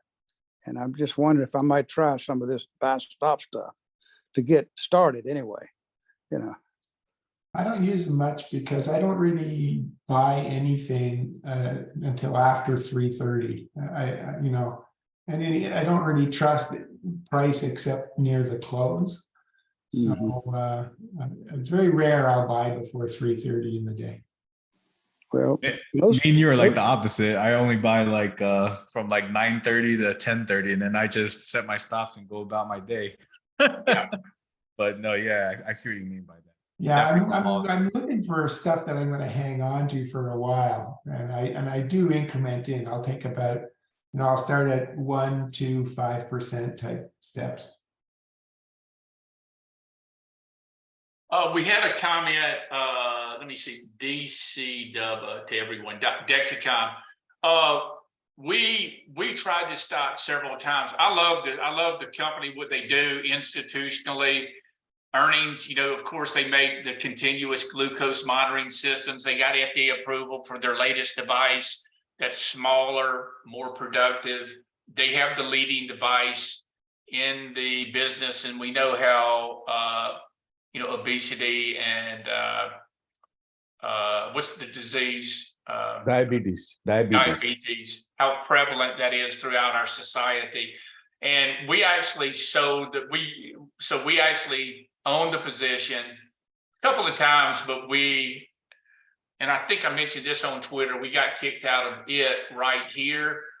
You know, it wasn't acting great. I mean, the numbers are fantastic. Look at these look at the earnings growth, 113, 990, 900. They just got FDA approval, and they also got approval from Medicare for a larger contingent of clients. So that makes the market even bigger. And we sold this stock right here because, you know, below the 200-day, you had a crossover with the 10 days below the 21-day. For whatever reason, this thing's weakening, and we took a 10% loss on the position and on a 2.5% position. So we lost 1/4 of our equity. And then lo and behold, it reversed. Now it's setting up. And now we're wondering if we should buy it back, taking out yesterday's high again. You know, it's been going sideways for months. And I mean, you know, it's like that Melly, like, why isn't this stock going? Why is it with the numbers that they have? And, you know, we're guessing down here, and we got kicked out of LN. We took a loss on LN. No, we didn't take a loss. We took I think our average gain was like 3% on this. We had bought it back here. And why is this stock acting so poorly? Trying to draw right there. And it took out, it took out that prior. See, that was right there.